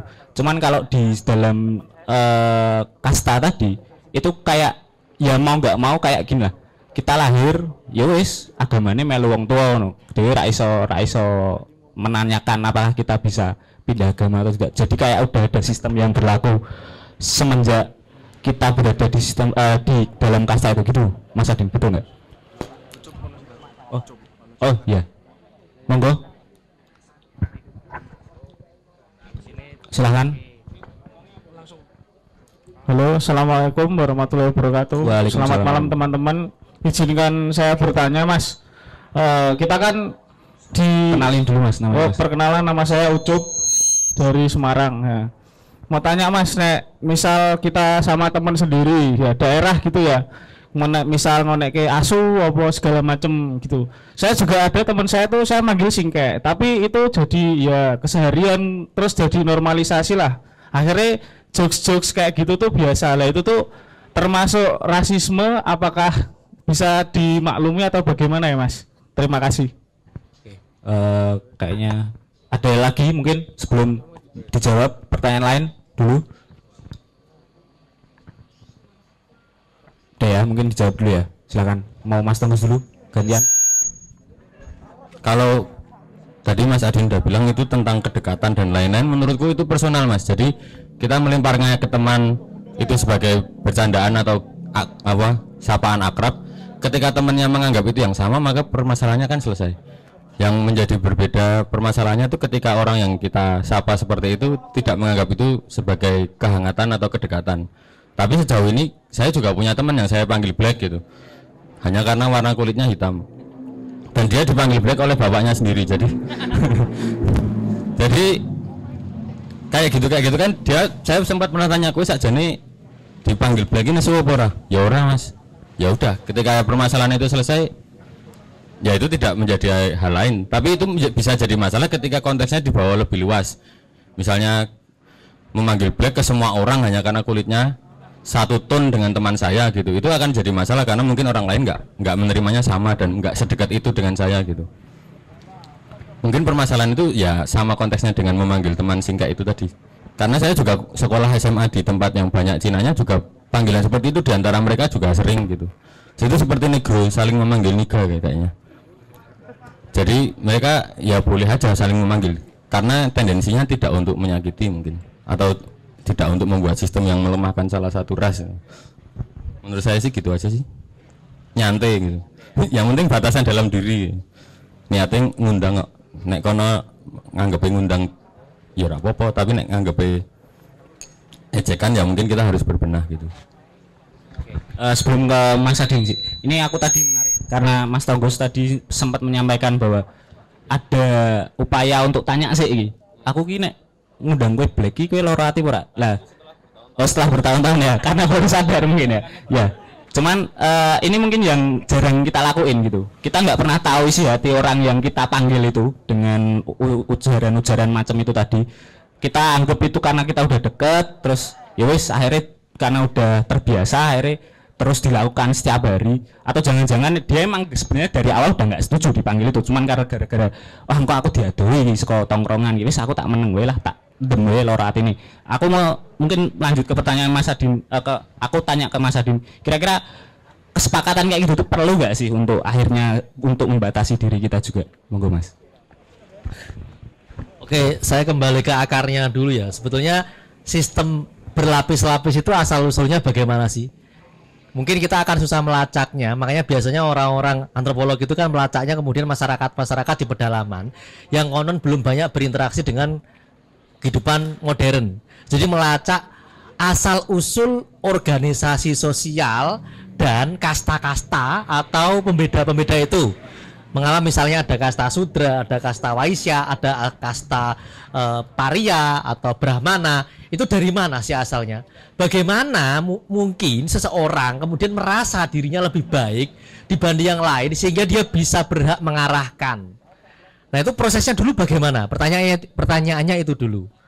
Nah, bisa jadi misalnya ada satu orang yang kemudian merasa mendapatkan wahyu misalnya, dan dia menjadi titisan langit seperti kita lihat dalam kaisar di Cina gitu misalnya, atau orang-orang yang mendapat wahyu seperti orang-orang Brahmana sehingga dia bisa berhak untuk menerjemahkan kehidupan alam, berhak untuk memerintah.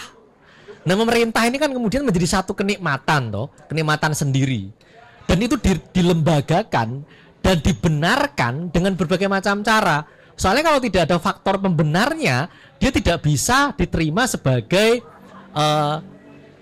kepala kerumunan atau ketua. Seseorang menjadi ketua itu kenapa sih? Itu kan harus ada alasan-alasannya. Mungkin uangnya banyak, mungkin dia keturunan dari orang terpilih segala macam. Dulu mungkin dianggap sebagai keturunan langit, kaisar langit misalnya, atau apalah gitu. Jadi kalau misalnya dia tidak punya darah satria misalnya, dia tidak akan pernah bisa menjadi raja misalnya. Nah, kita pahami dulu bahwa rasisme itu tidak semata-mata ejek-ejekan yang tadi seperti trivia atau gurauan hal sepele kayak jamet, kayak lu Jawa, lu Sunda atau lu Batak segala macam.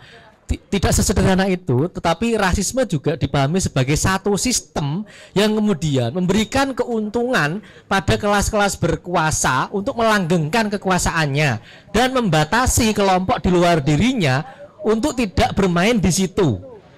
Benefitnya apa? Keuntungannya apa? Keuntungannya adalah kelas-kelas yang berkuasa ini akan terus berkuasa.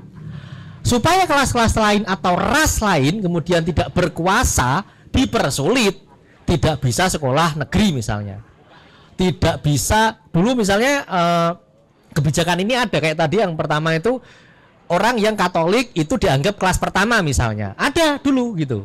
Jadi itu juga bagian dari kampanye orang-orang Belanda dulu misalnya.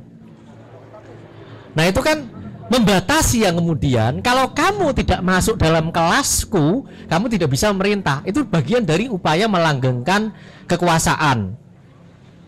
Nah, biasanya dalam sistem rasisme itu didasarkan pada warna kulit biasanya. Jadi tidak bisa kalian memerintah suatu kaum kalau tidak berasal dari kalangan dari kalangan kesatria. Itu terjadi misalnya contohnya dulu itu misalnya orang-orang di luar Jawa gitu ya, misalnya kayak di Sumatera gitu atau di Kalimantan gitu. Ada fase-fase di mana mereka ini tidak bisa menjadi pemimpin selama tidak ada perwakilan dari Majapahit misalnya. Akhirnya apa? Dicarikan perempuan dari macam-macam. Ada mitologinya dulu itu ada perempuan yang lahir dari buih sungai, ada wanita yang lahir dari rebung gitu kan. Itu aneh-aneh. Pokoknya bidadari yang muncul dari tempat-tempat itu, tetapi yang jadi pemimpin adalah orang-orang Majapahit itu yang konon dianggap sebagai anak Majapahit karena dia punya keturunan kesatria. Sementara orang yang di sana adalah orang-orang pedagang. Pedagang tidak boleh menjadi kesatria, tidak boleh menjadi raja. Itu kan sistem itu dibangun berdasar itu. Kenapa tidak boleh jadi raja? Karena ada di dalam aturannya kalau dharma Anda atau cara Anda melakoni hidup itu tidak berdasar dari kasta, negara Anda akan kenapa geblok, akan nggak kaya, akan sengsara segala macam. Nah, kalau itu terbukti kan akhirnya ini jadi kebenaran. Akhirnya mau nggak mau raja harus dari misalnya Majapahit. Nah, dalam sistem rasisme dasarnya adalah warna kulit itu. Jadi yang berhak menjadi pemimpin dunia adalah orang kulit putih misalnya. Jadi orang-orang lain itu ngikut aja. Dan itu dibenarkan. Misalnya mereka yang saya ceritakan tadi pembenarannya macam-macam. pembenarannya misalnya dari kitab suci dicari-carilah tafsir bahwa orang kulit hitam adalah keturunan Ham yang terkutuk, yang berdosa. Kalau dia jadi pemimpin apa? Ya tidak akan maju misalnya, atau jadi apalah, nggak tahu. Nah, supaya orang kulit hitam misalnya tidak pinter juga, harus dijaga melalui regulasi yang melemahkan mereka. Tidak bisa misalnya mereka mendapatkan akses pendidikan yang setara. Ini mohon maaf nih kalau misalnya ada sentimen Jawa dan kemudian misalnya Pak Harto dulu juga melemahkan pulau-pulau lain, itu juga bagian dari cara Pak Harto melanggengkan kekuasaannya gitu. Cuma kalau dipikir-pikir orang Ambon misalnya, orang Pontianak itu misalnya dekat dengan Ratu Wilhelmia. Jadi Jawa itu tidak lebih baik dibanding misalnya orang-orang itu dalam konteks hubungan dengan kolonial. Tetapi kemudian karena ada faktor kekuasaan, akhirnya kekuasaan itu dilucuti. Jadi misalnya orang-orang, misalnya ini kayak di Pontianak gitu ya, ada yang namanya satu kawasan itu yang isinya adalah keturunannya Sultan Abdul Hamid II. Kalau kalian ingat, Sultan Abdul Hamid II itu dulu presidennya Republik Indonesia Serikat. Nah, karena dalam negosiasi ini akhirnya yang menang adalah Indonesia yang sekarang ini, kemudian supaya ini tidak mengancam, dilemahkan. Misalnya tidak boleh orang masuk pegawai negeri dari keturunan ini misalnya. Ini juga terjadi dalam sistem misalnya peristiwa setelah 65. Kalau Anda tidak punya surat bersih diri, tidak bisa misalnya masuk tentara, tidak bisa menjadi abdi masyarakat PNS segala macam. Nah, dalam sistem rasialisme atau dalam sistem rasis ini pembedanya itu tadi, bukan keterkaitan dengan politik atau keterkaitan dengan partai atau agama, tetapi karena warna kulit yang kemudian bisa kita cek betul. Contohnya secara clear itu misalnya dari di Amerika misalnya, dan di New Zealand itu dulu juga orang-orang itu sampai sekarang masih terjadi sengketa tentang tanah karena orang-orang New Zealand itu ketika menerima para orang kulit putih ini sebagai penyelamat, mereka itu sebetulnya dikasih hak untuk memerintah tetapi tidak memiliki tanah tadinya. Jadi silakan kami dibimbing nih sebagai orang yang konon butuh pendidikan macam-macam. Tetapi ketika itu menjadi satu sistem, kemudian kalau di Amerika itu dulu orang tidak boleh masuk sekolah karena dia kulit hitam, itu justru akan memiskinkan kan. Jadi artinya dia tidak akan bisa berpartisipasi di dalam konteks kekuasaan gitu kan. Jadi kembali lagi Mas Ucup tadi, apakah kemudian singkek, kemudian niger, jamet segala macam itu dia bisa jadi trigger kerusuhan, bisa juga enggak, karena sekali lagi bergantung banyak faktor-faktor yang lain gitu.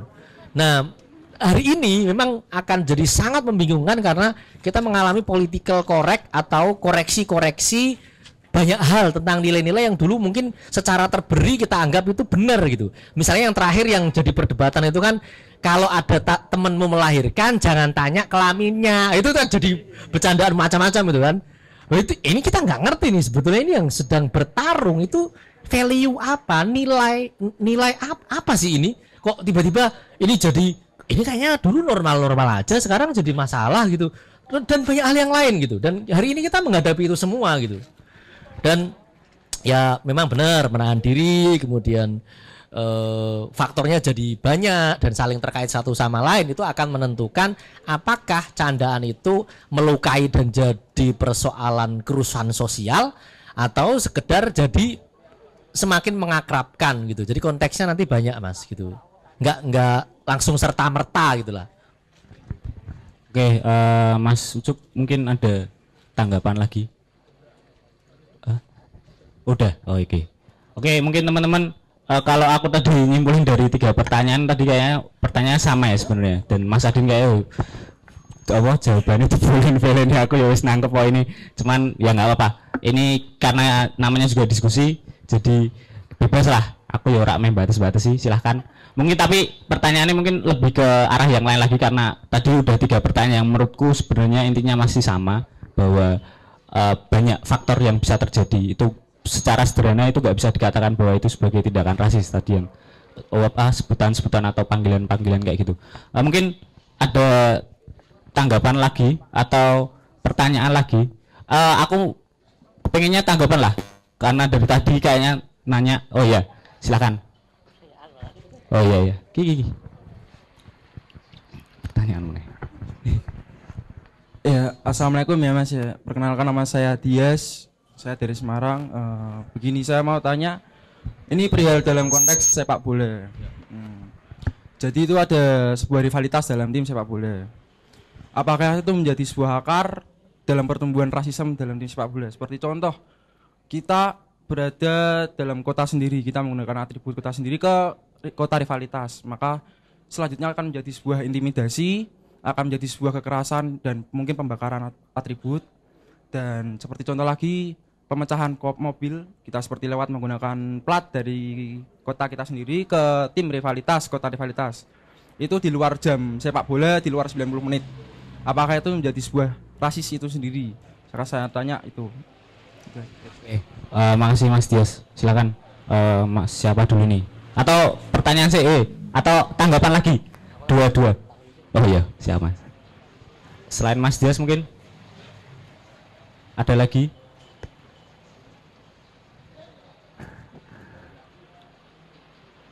Udah, mungkin Mas Tonggos bisa menjawab dulu pertanyaan tadi. Monggo. Ya, makasih Mas Dias. Tentang rivalitas ya. Tadi ada simbol-simbol kayak plat nomor, lalu atribut. Jujur saja saya tidak terkait erat dengan ini karena rival Sleman sendiri paling dekat adalah PSIM yang mana secara plat nomor itu sama gitu. Tapi memang terjadi praktik-praktiknya yang dicari itu akhirnya kode belakangnya, bahwa kode belakang ini kode kota, kode belakang plat itu kode Sleman, tapi kan itu tidak menjadi penunjuk yang valid gitu. Tapi untuk melihat rivalitas dengan rasisme itu aku agak sulit. Kita identitas itu kan selalu melar Mas. Jadi pada suatu peristiwa kita bisa merasa aku Semarang, kowe Udu. Pada peristiwa lain bisa merasa aku Jawa, sing mau Udu iki dadi kanca, dadi kowe padha-padha Jawa, sing liya Udu. Pada peristiwa lain ki bisa menjadi Indonesia ngono. Jadi yang tadi aku Indonesia, kowe Indonesia, iki Indonesia lah. Dadi ora sida musuhan to. Nah, identitas itu selalu melar dalam pencarian jati diri manusia gitu. Jadi kadang-kadang itu dibawa dengan identitas yang sempit, kadang-kadang itu dibawa dengan identitas yang luas. Jadi perkara-perkara seperti ini sebenarnya adalah kebingunganku sejak dulu bahwa aku ikut ndelok manusia seperti apa gitu. Dan pada akhirnya aku ingin melihat manusia itu setara aja sih. Kalau kamu berjuang di sepak bola ya yang kulihat skillnya. Perkara nanti kamu pemain dari tim mana juga suatu saat mungkin bisa bergabung dengan tim saya di era sepak bola yang jual beli pemainnya kencang banget gini.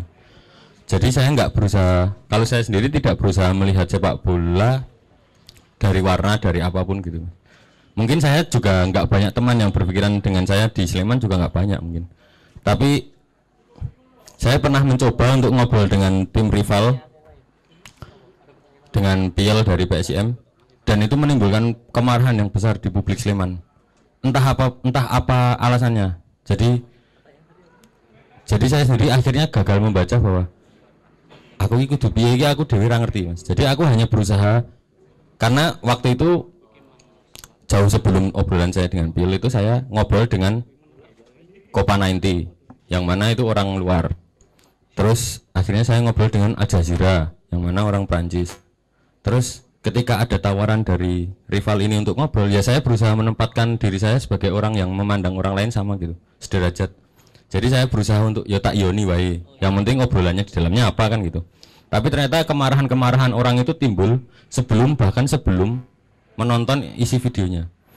Jadi percakapan itu tuh belum dimengerti oleh orang-orang, bahkan mereka belum tahu kami ngobrol apa, tapi kemarahannya udah. Nah mungkin dalam kasus ini identitas orang-orang yang marah ke saya itu adalah menyempit gitu. Jadi cuman Sleman dan kota gitu. Yang mana nanti ketika ada peristiwa lain di luar sepak bola itu bisa jadi satu. Misalnya ketika kita lawan Malaysia gitu, kayaknya semua orang bersatu aja, identitasnya melar gitu jadi identitas kenegaraan. Atau ketika karena saya suka main Mobile Legends ya kadang-kadang tuh ketika tim Southeast Asia itu melawan tim dari luar Asia Tenggara, ya identitasnya melebar tambah luas lagi bahwa kita harus saling mendukung sesama Southeast Asia. Yang mana itu makin jauh lagi, makin jauh. Suatu saat ketika Goku melawan orang-orang dari dari luar planet bumi itu identitasnya meluas lagi, kita manusia bumi dan itu makhluk luar gitu. Jadi bicara tentang ini tuh sangat sangat butuh ditempatkan konteks gitu. Kapan ini terjadi dan untuk apa itu terjadi gitu. Dan warna, simbol, plat nomor apapun itu tuh menurutku bukan tindakan rasis sih sebenarnya. Karena ya harus kembali ke base-nya tadi bahwa itu tentang genetik dan warna kulit. Tetapi bahwa tindakan itu menyebalkan ya memang betul. Karena beberapa teman saya yang nggak nonton bola juga karena platnya Sleman jadi kena bully di jalan misalnya. Atau jaketnya harus terbakar karena awalnya tulisannya Sleman terus dicegat di jalan dan ternyata ketika kupluknya dibuka itu Pemda Sleman. Itu terjadi sungguh soalnya dan sempat ramai di Twitter. Jadi ya mungkin ada kebencian-kebencian yang reaktif gitu dan spontan. Tapi aku nggak melihatnya sebagai rivalitas, hanya perilaku-perilaku menyebalkan aja yang saya sendiri nggak nompo. Tapi kembali lagi saya kan itu hanya benar saya sendiri. Jadi ketika orang lain melakukan itu ya saya anggap ya mungkin bener wong iku ya kaya ngono. Tapi saya berusaha untuk tidak membenturkan kebenaran saya dengan kebenaran orang aja sih. Menarik. Mungkin lanjut ke Mas Adin menjawab pertanyaan tadi. Silakan. Enggak, ya sekali lagi saya tegaskan kalau ras itu kan selalu mengacu pada warna kulit atau biasanya genetika gitu kan. Meskipun ilmu genetika sekarang berkembang lebih jauh gitu ya, tapi pada dasarnya itu. Tetapi kemudian makna dari rasisme itu kadang-kadang dipahami di publik juga pokoknya apapun yang merugikan orang yang berbeda dari golongan kita dianggap sebagai tindakan rasis atau sebetulnya tindakan diskriminasi sebetulnya. Tetapi apapun itu, selama itu kemudian terlembagakan menjadi sistem yang merugikan orang lain, itu bisa dianggap sebagai tindakan yang sewenang-wenang, kira-kira begitu. Jadi kalau nanti apakah kemudian soal seragam, soal ejekan, soal apakah itu rasis atau enggak, sekali lagi kalau rujukannya adalah akar katanya itu sendiri atau istilahnya, itu pasti enggak rasis karena enggak berhubungan dengan genetika maupun warna kulit. Tetapi bahwa tindakan itu diskriminatif atau tindakan itu agresif, itu iya misalnya. Nah, apakah itu merugikan atau enggak? Nah, itu makanya tadi self aware itu penting, menahan diri itu penting gitu kan, supaya kemudian tidak menjadi kerusuhan kan. Ya seperti yang saya bilang sebelumnya kan, di beberapa tempat olahraga itu digunakan untuk meredam agresi manusia, sikap menyerang itu loh, yang kemudian di zaman dulu berubah menjadi peperangan yang kemudian melenyapkan satu sama lain. Kemudian olahraga meredam itu hanya sebatas misalnya kalau dalam tinju itu babak belur misalnya, kan nggak sampai menghilangkan nyawa misalnya, kayak gitu. Jadi dipahami bahwa itu adalah saluran energi negatif juga. Kalau teman-teman misalnya melihat Fight Club misalnya, itu kan ada satu film yang kemudian mengajak orang-orang itu berkelahi nggak pakai senjata tajam sampai capek gitu, karena itu untuk menyalurkan agresivitas manusia gitu misalnya gitu kan. Olahraga juga bisa dimaknai sebagai seperti itu, tidak hanya olahraga ya, tapi juga aktivitas-aktivitas yang lain yang sekurang-kurangnya bisa mengurangi daya rusaknya. Nah kalau kemudian ini ternyata menjadi pemicu daya rusak yang lain, mungkin itu harus dipertanyakan. Oke, begitu dari Mas Adin. Mas Dias mungkin ada tanggapan lagi? Ya menurut saya sudah cukup Mas. Oh udah cukup ya, oke. Karena waktu kita masih ada setengah jam lagi, jadi masih panjang Mas, masih panjang. Silahkan kalau ada tanggapan atau pertanyaan lagi. Aku pengennya tanggapan ya, silahkan. Oh ya itu, monggo Mas Andi lagi.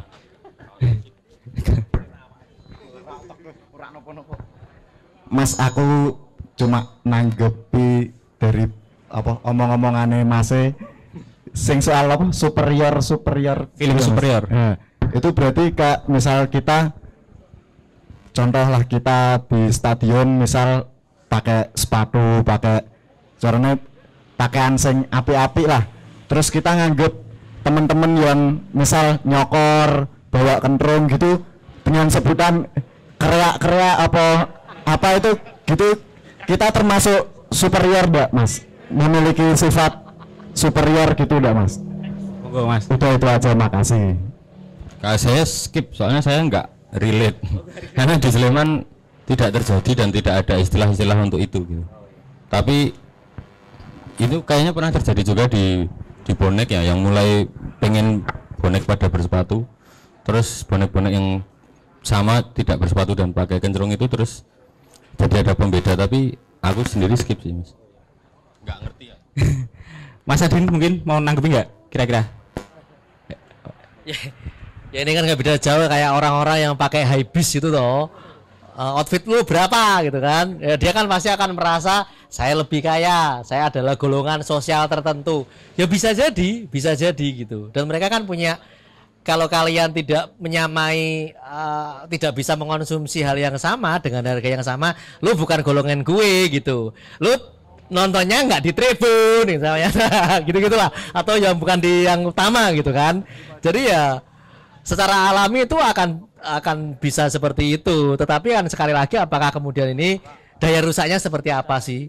Perasaan superiornya itu sampai apa sih sehingga kalau sampai merugikan orang lain dan menganggap yang lain lebih rendah, itu ya masuknya tadi itu yang chauvinism itu, yang menganggap kelas-kelas yang lain itu lebih rendah gitu.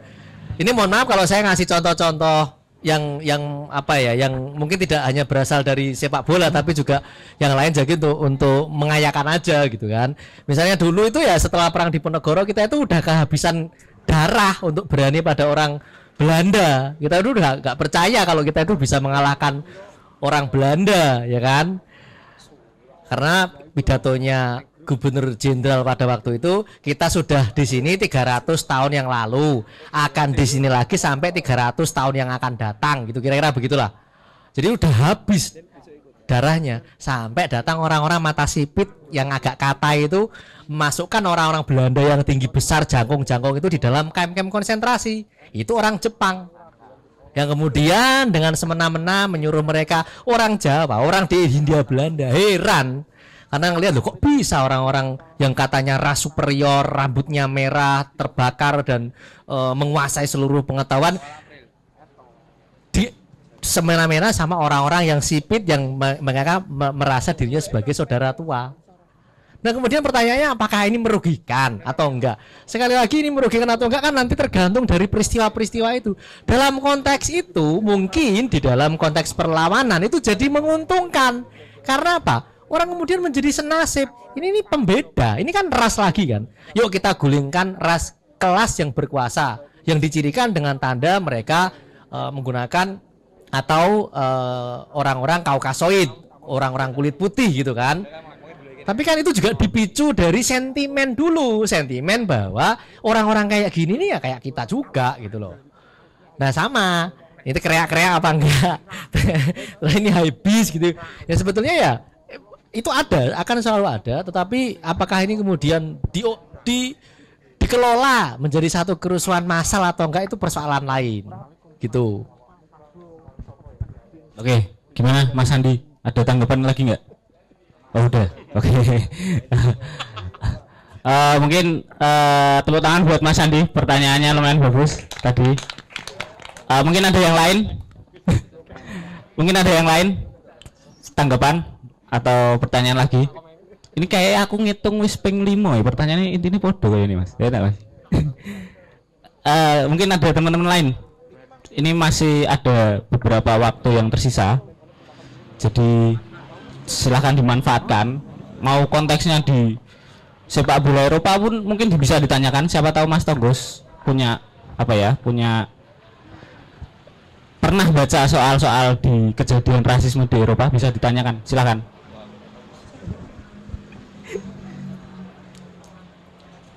Gimana teman-teman?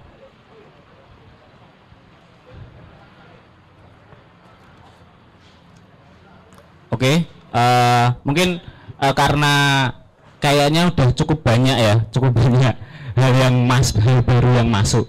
Jadi ini teman-teman lagi mengolah dulu. Mungkin aku kalau emang ternyata ini jadi pertanyaan terakhir, mungkin habis ini aku tutup. Jadi tapi setelah ini aku kasih kesempatan terakhir ya. Tapi ini secara pribadi, jadi moderator untuk takon ya. Cuman ya usah aku biasa takon. Jadi gini Mas, tadi ada salah satu pembahasan di materinya Mas Adi yang menurutku cukup menarik ya, karena tadi bahas soal Black Lives Matters. Sedangkan aku pernah juga baca di Twitter tuh ada narasi tandingan yang keluar. Di situ mereka mempertanyakan, kenapa kok hanya hidup orang hitam aja yang penting? Kenapa yang dikampanyekan hidup orang hitam yang penting, bukan semua kehidupan itu penting? Kenapa seperti itu? Dan apakah ketika kelas-kelas tadi yang tertindas akibat tindakan rasial ini melawan balik, itu juga sama kayak mereka juga melakukan tindakan rasis juga? Kira-kira bisa disebut kayak gitu apa enggak? Aku mungkin tanya kayak gini, Mas. Apa? Yang terakhir gini, kan tadi ketika kita bisa mengorganisir kelas-kelas yang tertindas ini tadi ya, untuk melawan balik kelas-kelas yang berkuasa tadi, dengan mungkin mereka pilihan mereka emang cuman kita harus melakukan tindakan yang sama, yaitu menindas orang-orang yang udah nindas kita. Itu juga jadi kayak tindakan rasis juga enggak? Karena aku sempet juga nemu kayak gini. Jadi ada mungkin skenanya enggak di bola ya, tapi di bola ada beberapa sempat muncul simbol-simbol Nazi juga di beberapa kota. Itu juga jadi perbincangan yang menarik menurutku. Dan ada juga yang kalau ini skenanya aku setahu itu musik. Jadi ada yang namanya tak ini Mas. Brown Power. Jadi di skena skinhead karena ada apa ya, di Eropa mungkin ada yang mengamanyakan bahwa kulit ras Arya paling unggul. Di daerah-daerah Asia itu mereka juga mengkampanyekan, cuman gara-gara mereka kulitnya sawo matang, jadi mereka mengkampanyekan hal itu. Itu kira-kira gimana kalau pendapatnya Mas Adin? Yang pertama tadi Mas, Black Lives Matter kok terus ada narasi tandingan All Lives Matter, itu pendapatnya gimana, monggo? Ya tentu kita sepakat bahwa semua kehidupan penting. Kalau saya tadi malah sudah sampai interspesies, tidak hanya kehidupan ras tertentu, tetapi juga kehidupan makhluk hidup yang lain gitu. Tetapi kemudian ketika terjadi all lives matters itu memang jelas ya, semua kehidupan kita sepakati penting. Tetapi dalam konteks perlawanan tentu ada prioritas pada waktu itu, karena faktanya waktu itu yang dilihat adalah kasus yang terjadi di namanya siapa itu, Jack Lloyd apa siapa sih, White ya itulah, lupa aku ya namanya. Tapi itu karena kasusnya memang orang hitam, dan kekerasan terhadap orang hitam itu masih sangat sistematik. Seperti kita tahu misalnya, kita kan nggak bisa ngomong begitu saja gitu kan, karena tiap negara itu konfliknya pasti beda. Kalau dalam konteks Amerika perlu dipahami bahwa mereka itu pernah berperang ketika ada konfederasi dengan negara-negara sekutu atau apa itu, satunya konfederasi, yang satunya itu yang dipimpin oleh itu yang sekarang jadi Uni Amerika yang sekarang itu. Jadi pertarungannya waktu itu adalah persoalan budak.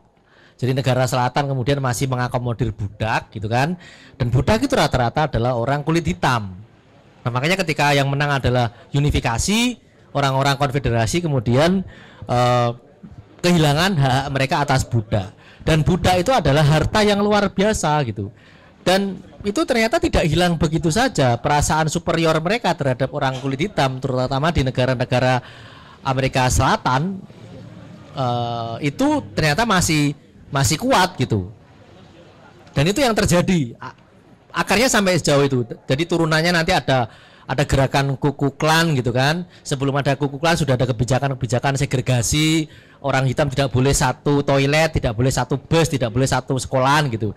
Nah, ketika konteksnya adalah orang kulit hitam, itu tentu lebih pada sifatnya ke tujuan sasarannya itu, prioritasnya itu siapa dulu gitu.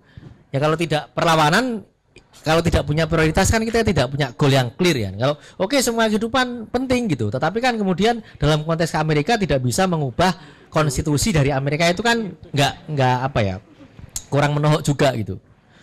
Nah, itu hanya persoalan strategi sebetulnya. Strategi yang digunakan, urgensinya apa, pentingnya di mana gitu kan. Seperti kita tahu misalnya orang-orang yang kemudian dihinakan sedemikian rupa, yang dalam konteks tertentu direndahkan dan dirugikan oleh sistem, kemudian berusaha menggulingkan sistem itu, juga pastinya punya kecenderungan untuk merasa superior. Loh, jangan lupa Nazi itu diawali sebelum mereka mengaku bahwa ras Arya adalah ras super, mereka itu merasa hina Karena apa? Kalah perang dunia pertama. Itu orang-orang Prusia itu, kemudian mereka perang, kalah, disuruh menanggung hutang. Dan mereka menganggap bahwa yang menyebabkan persoalan ini adalah orang-orang Yahudi. Jadi kemudian mereka mencari pembenaran bahwa loh, kita ini ras unggul kok disuruh bayar utang, ya nggak mau. Jadi narasi-narasi itu pada konteks tertentu ternyata itu menggeliatkan orang-orang Jerman pada saat itu, dan lahirlah Hitler yang mengakomodir kemarahan orang banyak ini. Dibangun dari kebencian terhadap kelas yang tadinya dianggap merugikan oleh mereka. Jadi apakah kemudian orang yang ditindas bisa berubah menindas? Oh, sangat mungkin kalau nggak hati-hati. Ini yang mungkin kita perlu belajar Nelson Mandela di Afrika Selatan, bagaimana dia mengubah politik apartheid itu dan tidak serta-merta mengusir semua orang kulit putih dari Afrika Selatan. Nah, dalam konteks kita sudah terlanjur mengusir semuanya pada waktu itu. Pokoknya lontos, sikat, sampai pergi semua. Jadi apakah terjadi tindakan sewenang-wenang pada orang kulit putih yang mungkin tidak sepakat dengan penjajahan? Ya sangat mungkin. Perang itu kan korbannya kan sudah nggak bisa dilihat siapa paling benar siapa yang salah. Pokoknya begitu sentimennya diarahkan, kebenciannya diarahkan kepada satu golongan tertentu, ya yang melakukan kejahatan atau enggak akan kena semua. Itu kayak melubangi kapal itu loh, yang melubangi satu yang tenggelam semuanya gitu, kira-kira lah semacam itu gitu. Nah, tadi yang terakhir apa ya?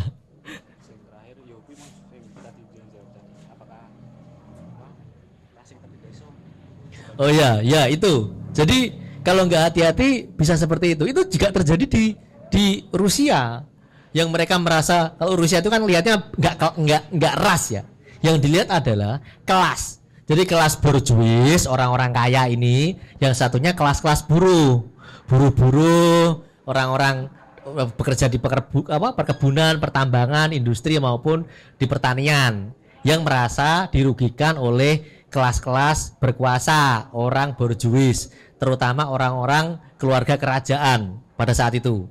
Kemudian muncul, oke, kita habiskan kerajaannya, buruh berkuasa ternyata juga melakukan hal yang sama. Ada peristiwa Gulag misalnya, kem-kem konsentrasinya orang Rusia. Jadi sangat mungkin kita tergelincir menjadi kelas penindas itu sendiri. Nah, ini kalau kita tidak hati-hati juga misalnya, kita akan selalu terus-menerus merasa bahwa kita ini khalifatullah gitu kan, di Jawa ini misalnya, yang kemudian membatasi akses dan menguasai source orang-orang di luar Jawa. Jadi sentimen Jawa ini juga luar biasa di luar Jawa kalau kita nggak hati-hati gitu. Yang tadinya kita ini ya kelas kroco sama yang lain, kemudian jadi kelas berkuasa, kesalahan yang sama itu bisa terjadi pada kita juga gitu. Terima kasih Mas Adin. Mas Tanggus mau nanggung nggak? Oh, udah ya. Mungkin oke. Mungkin terakhir ya ini ya. Kira-kira ada yang mau nanggapi lagi atau tanya mungkin sebelum aku kembalikan ke acaranya ke MC, karena kayaknya kita udah cukup banyak banget dapat dan kepalanya udah mulai pada pecah ini. Silakan terakhir. Nggak ada? Oke ya. Mungkin aku mau sebelum aku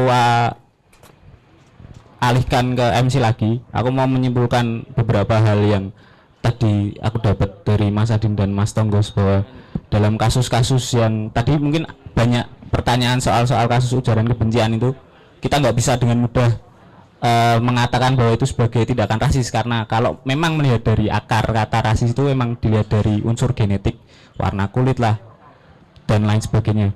Jadi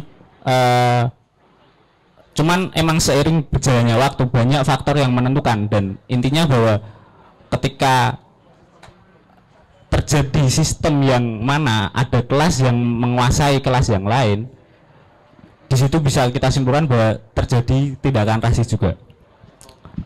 Mungkin kalau di kasus-kasus di dalam sepak bola yang bisa kita lakukan secara sederhana tadi, kalau Mas Tonggos bilang adalah ya kalau yang sederhana bisa kita lakukan ya menahan diri we. Jadi ketika ada upaya-upaya untuk melakukan tindakan yang bisa berakibat rasisme itu tadi, kita hanya bisa menahan diri. Selebihnya kita nggak bisa mengatur orang lain kalau tadi kata Mas Tembus kayak gitu. Mungkin kesimpulanku kayak gitu aja. Terima kasih buat teman-teman. Semoga kita bisa ketemu lagi di lain-lain waktu karena emang ada beberapa kegiatan yang bakal dilaksanain lagi, dan aku cuman mau mengingatkan bahwa dari panitia ada yang jualan beberapa merch yang nanti uangnya buat danai kegiatan kayak gini, karena kita benar-benar dari iuran aja, jadi monggo dibeli gitu. Mungkin seperti itu aja. Aku makasih banyak Mas Adin udah mau meluangkan waktu, Mas Tonggo juga mau jauh-jauh dari Sleman datang ke Semarang. Tepuk tangan buat pembicara kita berdua. Wassalamualaikum warahmatullahi wabarakatuh.